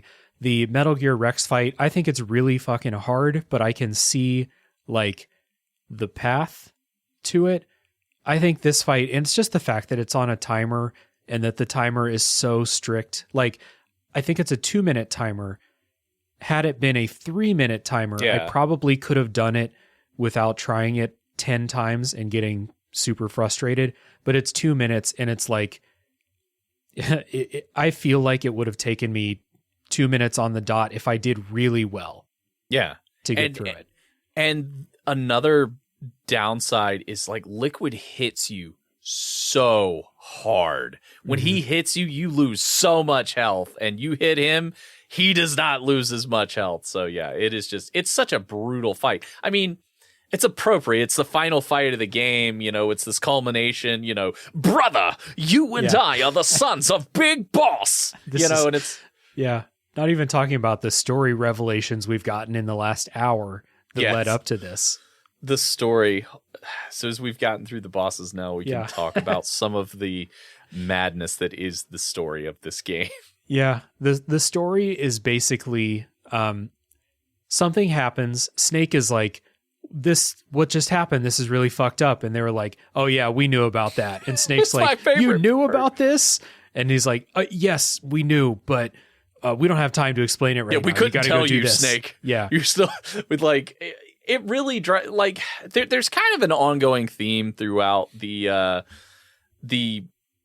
entire story of Metal Gear Solid, how soldiers are used and how they should be used as opposed to how they are used and all that sort of thing. It is kind of very if you want to start looking really deep into it, it's kind of like samurai mythology, Ronin type, not mythology, but samurai type stuff, Ronin stuff. What does it mean to be a soldier, a warrior, and how you're controlled, used as a tool, used as a weapon. And I mean, you see that a lot, particularly with Psycho Mantis talks about being used as a weapon. Sniper Wolf talks about being used as a weapon. I don't think Vulcan or Raven did, nor Ocelot. But so that's a theme that's kind of throughout the entirety of the game. But it's very convoluted also because it's it's a lot. Again, Kojima goes more into it the further you go into the series, and the third game, and then Big Boss's kind of ideology is very much what is a soldier, that sort of thing. So it's a lot. Snake and Liquid are clones. So that's a thing. Liquid thinks that he got all the bad or recessive genes, and Snake got all the superior genes, which is funny because Liquid's standing there shirtless with a fucking 8-pack. He's got cannonballs for shoulders. He's jacked as fuck. That's what I was saying earlier. I was like, that is not how recessive genes work. Liquid would have died before he was born if he had all the recessive genes. Kojima does not understand genetics or cloning, but it sounds cool, doesn't it? Where, oh, you got the good stuff and I got the bad. That's why I'm evil. Which, the funny thing is, Liquid is the leader of Foxhound. That's the thing that they don't make super clear, and it becomes a little more clear later into the series. But Foxhound, essentially, they went rogue. They did work for the government in the United States, but then they decided to go rogue and steal Metal Gear and all that kind of stuff. Because Big Boss used to be the leader of Foxhound. So so if Liquid has all these recessive genes, how the fuck is he the most elite of special forces soldiers? You're with a dude who's 8 feet tall and carries a chain gun, a sniper who can hit a moving target in a blizzard, and a fucking psychic. But you've got weak genes, bro. Sure. Yeah. All of the weak genes. And which actually turns out to not be the case. He was wrong. He has the superior. Snake has the recessive genes, which is revealed at the end. Which again is just okay, sure, whatever. Yeah. Why not? So this is. I said this earlier. This revelation of Snake and Liquid being genetic experiments, they're brothers. We have this recessive versus dominant gene thing. This would be the plot twist in another story. But this is plot twist number 10 of 17 in this game. And a lot of them in the span of the last 3 or 4 hours of the game. You find out that the Naomi, who's on your codec talking to you the whole time, you find out that she's been trying to get you killed the entire time to get revenge. She hates Snake. because she thinks that Snake killed her dad, but her dad's not dead. He comes and helps you during the final boss fight. No, it's her brother. It's her brother. Okay. Yeah. Gray Fox, cyborg. Gray Fox is Cyborg Ninja, who is Naomi's adopted brother, Frank. Right. And there's a whole story about how I think he was responsible for the deaths of her real family and then took her in. Yeah. Mm-hmm. It is a wild amount of information that gets laid on you. Twists and turns. Like Liquid at one point pretends to be Snake's longtime mentor and trainer, McDonald Miller, which he's actually a character in Metal Gear Solid 5 as well. Kaz. But yeah, he's Snake's mentor and trainer. Liquid pretends to be him and is like disguised at him. He's got the sunglasses on, which always makes me laugh because like Snake's not looking at a screen.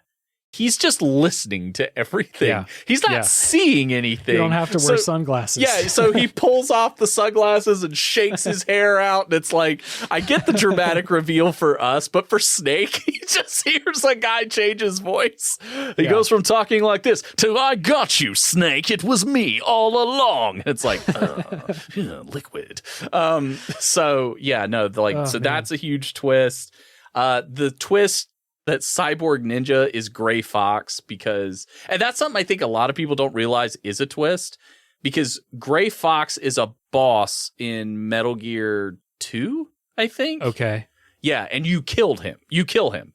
Yeah. Like that's like the thing.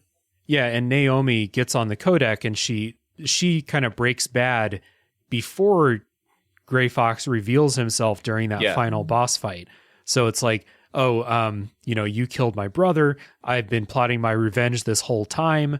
And then, whoa, he's not dead. He's coming in. He's actually going to help you, even though he was a boss fight earlier in the game.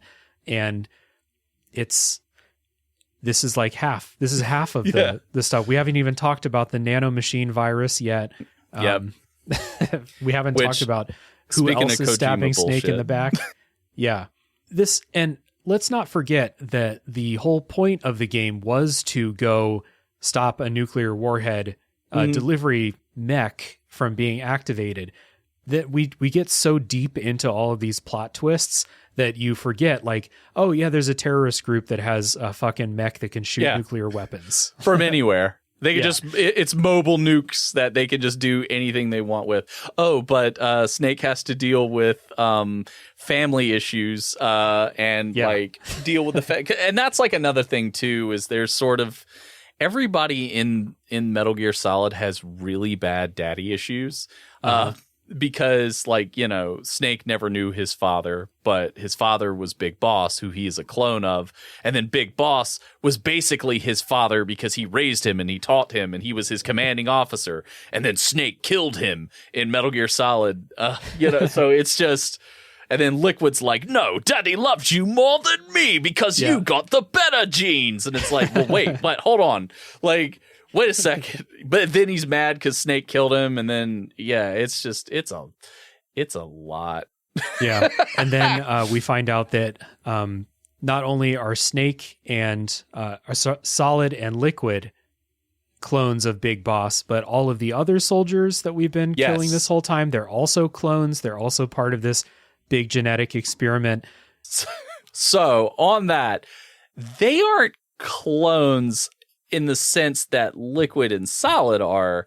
Their nanomachine profile is that of like training and teaching and technique. Yeah. Okay. So like their nanomachines have made them genetically similar to them, but they weren't like grown in a lab. Yeah. It's again, fucking nanomachines. That is how you explain anything unexplainable in the Metal Gear Solid universe. Nanomachines, son. Yeah, that's all you need.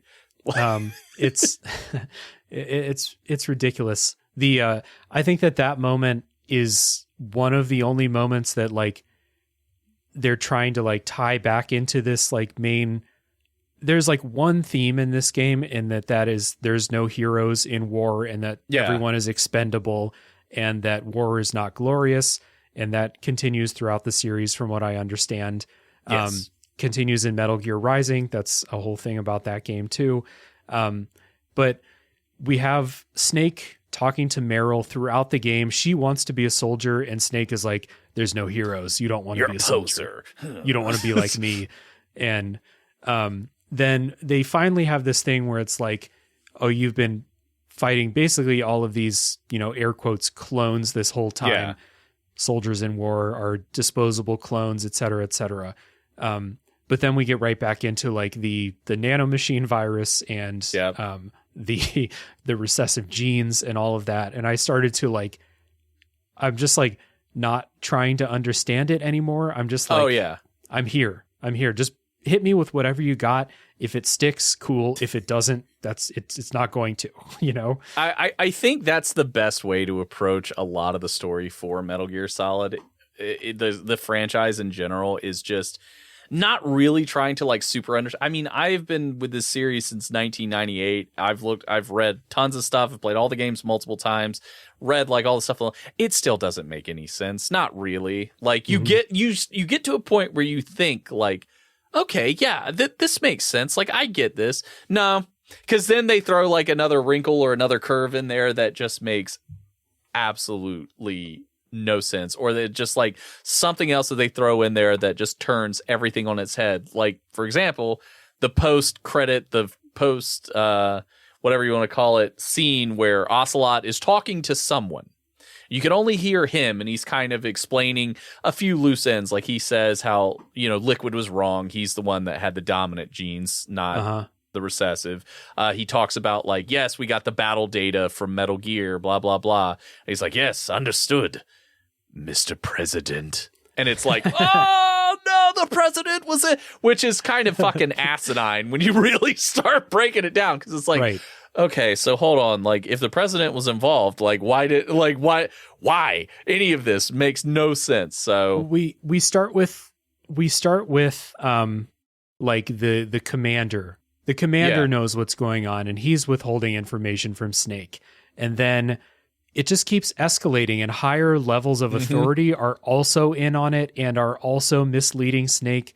Then it's like, the Pentagon is in on the whole thing. And then at the end, the president is in on the whole thing. And it just, you can't go any higher. The entire chain of command is in on this thing. So it's kind of like, well, then what was the point of everything? Like none of it, like, well, if you're president, wouldn't you have access to, it's, again, you can't think too much about it. You just have to look at it at like face value and just be like, oh, the president's in on it. Whoa. Like, I didn't see that coming. Like everybody's bad but Snake. Which is also kind of like the recurring theme. Everybody else is bad. Snake's not bad. Snake's the only person who's good. Because Snake has no idea what's going on. He's just kind of following orders, being stabbed in the back, continuing to follow orders, et cetera, et cetera. And continuing to get stabbed in the back. The torture scene, it's funny. I cannot beat that scene. Without, my wife has to do it for me now. When I was a kid, it was my stepdad. And then like as an adult, I still can't hit the button fast enough so Snake doesn't die. Nice. I had to use my wife has to do it. Yeah, I had to use the old put a shirt over the button trick, and then just like, so you cover up your controller with your shirt. Yeah. And then you kind of just rub your thumb over it, and the shirt, lets you do it way faster than you can click the button. So I was able to do it with the shirt trick. But the whole time I was doing this, like I was just thinking like, how many kids fucked up their controllers trying to do this back on the PlayStation? I don't know if you did. Yeah, I did. I messed up one, and then I got a turbo controller, and that's when I could do it because I could just hit turbo. Right. But it's funny because that is actually what determines the two different endings of the game. Yeah. So if you get through it, Meryl lives. And like you have the awkward, like, we're on the snowspeeder together scene. And he's like, my name's David. So exactly. How did you like that reveal? That was a shock, because in a game where people are named fucking Psycho Mantis and Revolver Ocelot, Solid Snake, Liquid Snake, Big Boss, David. Yeah. Really? Okay. David. Fair That's enough. His name. My name's David. Yeah. But yeah, that torture scene, that whole block where Snake gets captured and he's in jail, you have to do the torture scene. I had to do it twice. I don't know if you have to do it twice, but like Sometimes it's 3 times if you don't escape. If you don't escape fast enough. If you don't escape fast enough, you'll go through it like 2 more times. It's brutal because you have to use the catch up to make it look like you're dead or whatever. And so this whole scene, whole sequence was a very Kojima thing where I'm like, I raise my hands to the sky and I yell Kojima like that because we have to do this torture scene. Yep. And then, you have this thing you have to, while a guard has diarrhea, he has to run out and go to the toilet. You have to call Otacon. He's like, I'm bringing you a bottle of ketchup. And you're like, bro, I need you to break me out of jail. Why are you bringing me a bottle of ketchup? I'll go get you some food. And I'm like, could you not like just literally let me out of this cell, please? Dude, let me out. I am a super spy. If I'm hungry, I can get into the kitchen. Yeah, it's not a big deal. He's like, I could probably bring you some more later. It's like, or you could go hide somewhere, give me your invisible camouflage to use for 5 minutes, and I can get out of this situation. But obviously, if you submit, that's where you get the ending where Meryl dies, Otacon lives. So that's why like some of the dialogue is a little weird and makes it seem like Meryl died, even though she didn't. Yeah, because like they were saying earlier, because earlier Sniper Wolf shoots Meryl several times in the groin for some reason. And then she gets taken away and they say like, if you do this, she'll live. And then like 4 hours go by, not a peep about Meryl. Yep. And I was like, okay, so she just died. I messed that up somehow, but no, she was fine. And then I just one last little joke from that torture prison escape sequence. When you finally go back and get your bag, there's an active bomb in it, and you have to open up your inventory and throw it away. Throw the bomb, which is really funny to me. Yeah, I actually love that bit. It's so like classic 60s Batman. Some days you just can't get rid of a bomb. So yeah, it's so good. You know what the best part is about this? Obviously, this is like such a big moment. Like, did you give up during torture, or did you be strong and get through it? Because obviously it's like, well, Otacon lives in one thing, and then Meryl lives in the other thing. Yeah, both characters are still in the series after this, and it's never brought up. And so, didn't matter at all. Like, nice. Yeah. Which is just kind of like, are you serious? Really? Yeah. You say that the dialogue started to get weird, but I didn't notice because the dialogue had always been weird and talking about stuff that is only like half making sense, So the only other thing, like gameplay wise, that I guess I want to talk about is, and just really fast, the idea that the locking safety mechanism on Metal Gear and on the nuclear warhead is a key card that is temperature dependent. Make one hot and one cold, and you can really funny to me that someone thought of this, and that we have this advanced military base where it's like the only way to unlock this is get the key card and take it to the furnace for a couple minutes and then bring it back. That's the only way. And get back real quick because it'll cool back down. No, I love that too, because it's such a video game thing, but it's presented in such a real world fashion that it kills me, because it's like, well, none of this makes this is not how this would work at all. Yeah. It's like, I didn't think that this was very fun, because you have to backtrack pretty far to get to Vulcan Raven's boss arena to cool down the card. I didn't think that was fun because I don't really like backtracking in this game, but the fact that what you're doing is cooling, if they had said, we hid 3 key cards in key places around the military base and you have to go find the 3 key cards, I would have been like, oh, fuck you. But because they're like, you have to take it and put it in the freezer and cool it down. The computer knows that it's cold. I was like, that's funny. I can't be too mad at this. Well, there's also a trick to getting back to where you don't have to backtrack too bad, because the different boxes you can get in the back of like trucks at certain spots, and it'll take you to a specific spot. So that's that. That's an easier way, so you don't have to like run as much. But no, it is one of those things that cracks me up, because it's like, what a fucking video game mechanic that, okay, go stand in this hot area for like 5 minutes. Okay, now go to the cold area, and then it's gonna unlock this nuclear warhead that'll launch at any moment. Way to go, Snake. Yeah. And that is a hilarious fast travel system too. Yep. Like you have to hide in the right box in the back of a truck, and they'll be like, "Oh, yes, of course, this goes to the arsenal. Onto the arsenal we go." That's exactly what they do. They're like, "Oh, got a box to go here. Oh, okay."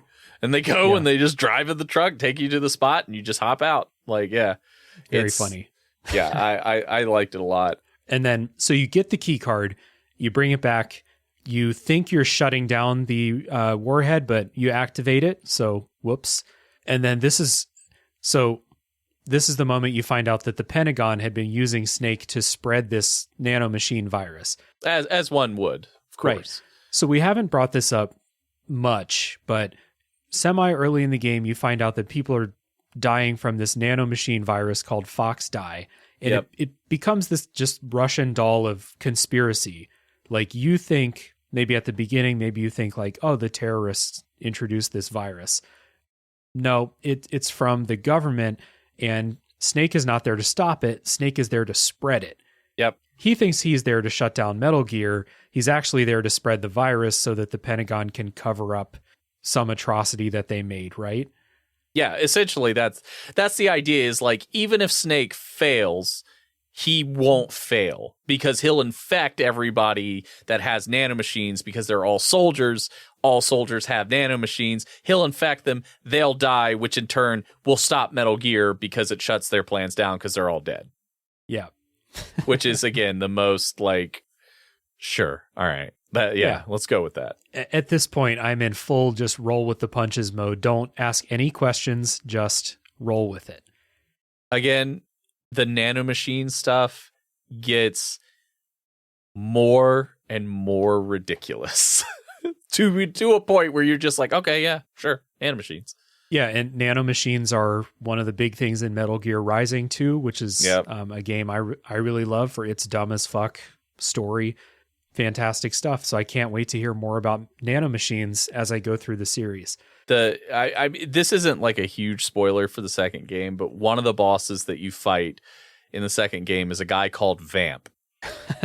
He acts like a vampire in that, like, he literally will drink blood. He fights with knives. He can walk on water. He can't die. He gets shot in the head at one point. The bullet pushes out of his head and he gets back up and isn't dead. And how is this that he accomplishes it? Nanomachines. Nanomachines, son. His nanomachines make him like a vampire. Yeah. Hell yeah. Okay. Although there's a funny reason why his name is Vamp, and it's not because he's like a vampire. Okay, I will have to wait till I get to it's Metal Gear it's Solid a very 2. subtle explanation of why. Like, I don't know that they're overt with it, but yeah, it's again kind of like a Kojima where you're like, really? Yeah, The Metal Gear Solid 2 is a ride. I can tell that the naming conventions of the characters throughout the entire series are just, I mean, Death Stranding too, with Die Hardman and, you know, Fragile and all those characters. Anyway, so the virus, and this is taking us to the end of the story. It's this, you know, unraveling web of everybody's in on it except for Snake, basically. And so after you fight Liquid Snake, you escape on a Jeep, and there is a rail shooter section as you're escaping on this Jeep. I think it's awful. Not very fun. No, it's annoying. There's no way to avoid getting shot. You're just like, you just kind of go and until it's done. Like, it's terrible. Liquid's just like the whole time, Snake. Yeah. So eventually you get to the end of that, you crash, and Liquid comes up to you. You thought you killed him earlier. He's not dead, of course. He comes up and he's trying to kill you, but the Fox Die nanomachine virus kills Liquid. Maybe, I assume he's not actually dead because Metal Gear Solid, but I don't want to spoil anything. Okay. It's complex. I'll say that. Yeah. So this just gets into the ending, which I think is like, they tried to have like a sincere moment, and it's just really fucking dumb. Like, so this is the ending where Meryl is alive in my game. Fox Die had just killed Liquid. So Solid Snake is like, I have nanomachines. I've been exposed. I'm the spreader of the virus. When am I going to die? And Meryl's like, hey, how about you just don't worry about that? Just live your life. Yeah, just live, baby.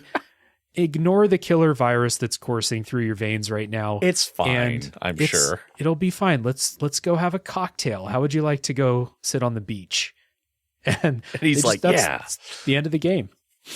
Yeah, no, it's awesome because it's like the one with Otacon is about the same level where he's just like, is it? I don't know, Snake, maybe you should just try living and see how that goes. And it's like, yeah, never thought of that, never crossed my mind. Yeah, so like, exactly. I will say this, there is a chance that Kojima never intended to do a sequel.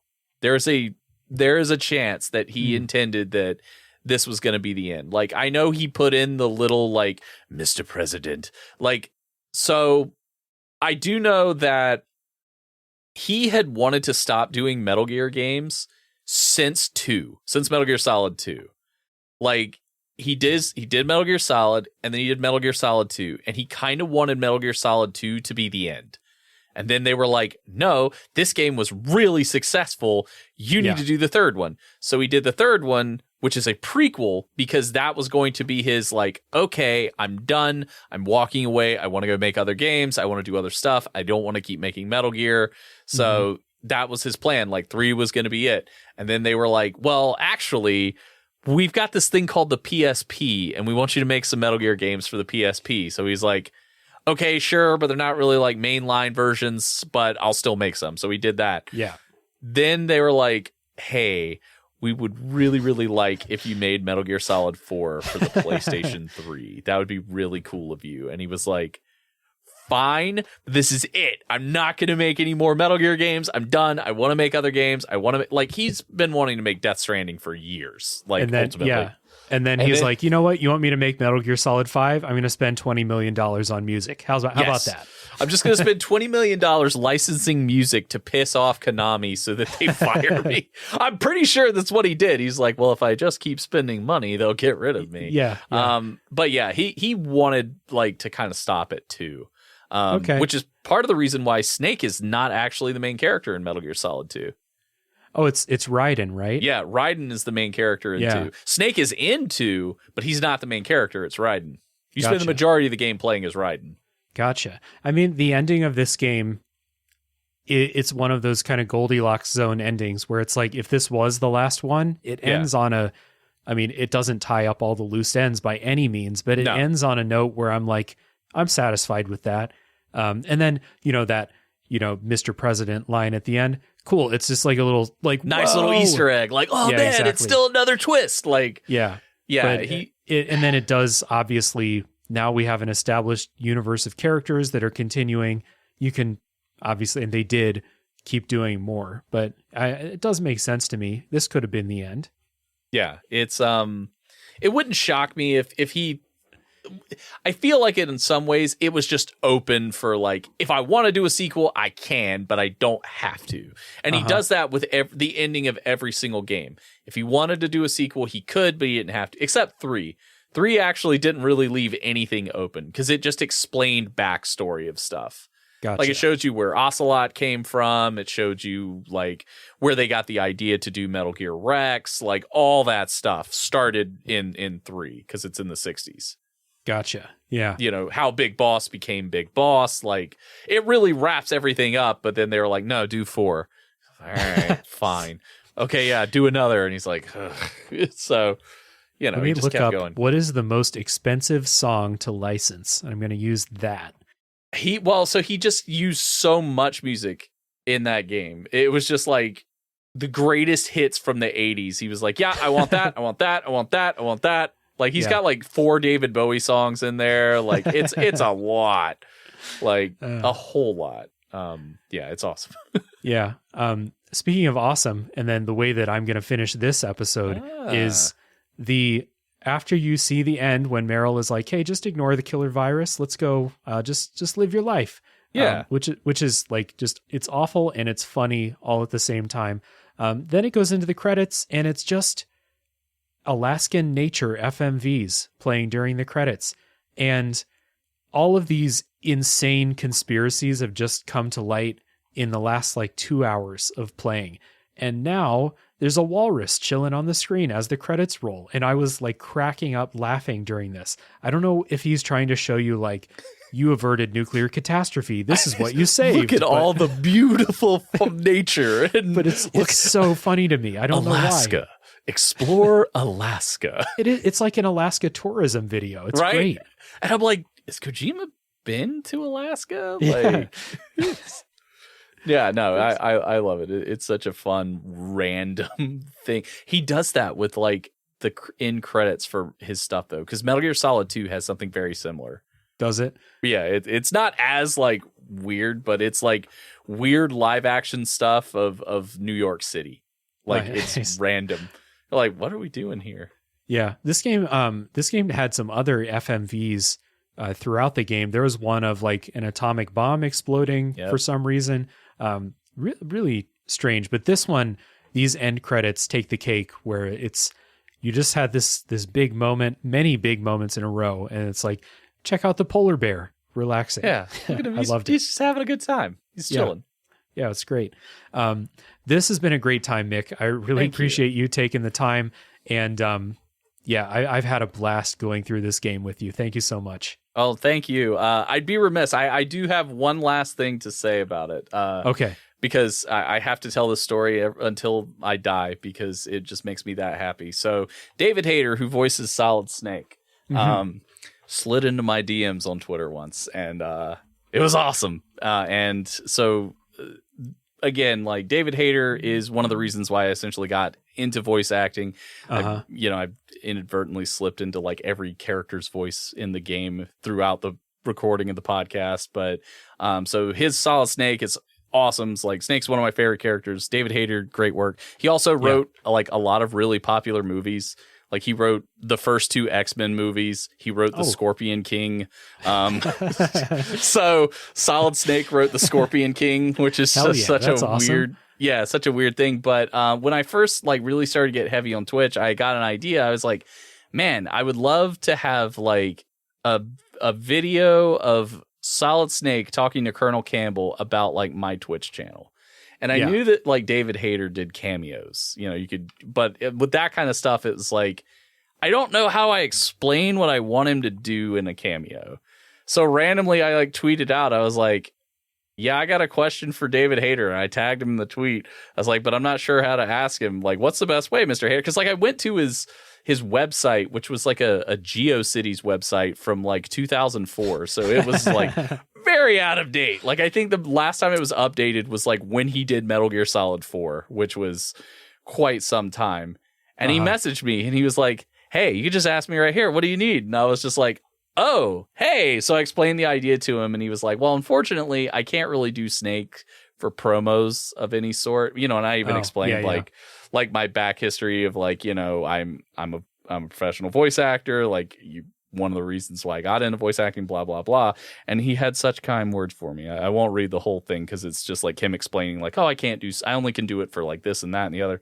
But he did say, he's like, please continue to kick ass at voiceover and all your other endeavors. Hell yeah. All the best. And I was like, fucking Solid Snake told me to keep kicking ass as a voice actor. That's awesome, dude. Yeah, it is like, it's just one of those things that like, he absolutely didn't have to do that. No. He absolutely didn't have to even reach out, talk to me. He could have just been like, no, sorry, I can't do it. That's it. But he was just like, keep kicking ass. And, that's my very boring, not at all interesting David Hayter story. But like, in my mind, I'm like, that is like the coolest thing in the world. Yeah. But, yeah. That is one of the rare examples of you can meet your heroes. And, sometimes they turn out to be really cool people. That's awesome, dude. Yeah, he's a good dude. I'd love to meet him at a convention because he doesn't do a ton of them, but I'd love to meet him at a convention and talk to him because I've gotten the opportunity to meet a few other like of my favorite voice actors. Like, I trained under Steve Bloom. That like when I did like voice acting school, Steve does. Most famously, he's Spike Spiegel from Cowboy Bebop. Like, he's the voice of Sub-Zero. Like, he's the voice of Zeb Aurelius from Rebels. Like, I mean, God, Steve's done a billion things. Nice. So I trained under him, and like that was really a really cool experience. But over the years, I've met a bunch of really cool voice actors, and they're all really incredibly nice people. So nice. David Hayter's definitely on that list. And I'm gonna be like, you were really nice to me on the internet, so thank you. You see this DM? That was you. That was me, baby. I'm gonna frame it, get him to sign it. That's cool. That is really cool, though, that he actually reached out and, like you said, wasn't like, nah, sorry, can't do that. Yeah, Get out of here, kid. yeah, get out of here, kid. You bother me. No, so it was really cool. Yeah. So that's just like a fun little tidbit that if I talk about Metal Gear Solid, I have to mention, like, oh, by the way, me and David Hayter are old pals. He sent me a message on Twitter one time like 3 years ago. It was awesome. Oh, yeah. Well, speaking of awesome, this podcast has been awesome, dude. This has been a really good chat. I've had a ton of fun. This game is ridiculous. It lends itself to ridiculous conversation and ridiculous voices. And I'm so glad that you reached out to want to come on the show. And I'm glad that we picked this game to make it happen. I'll definitely have you back on sometime. This has been a lot of fun, man. Thank you so much. Thank you.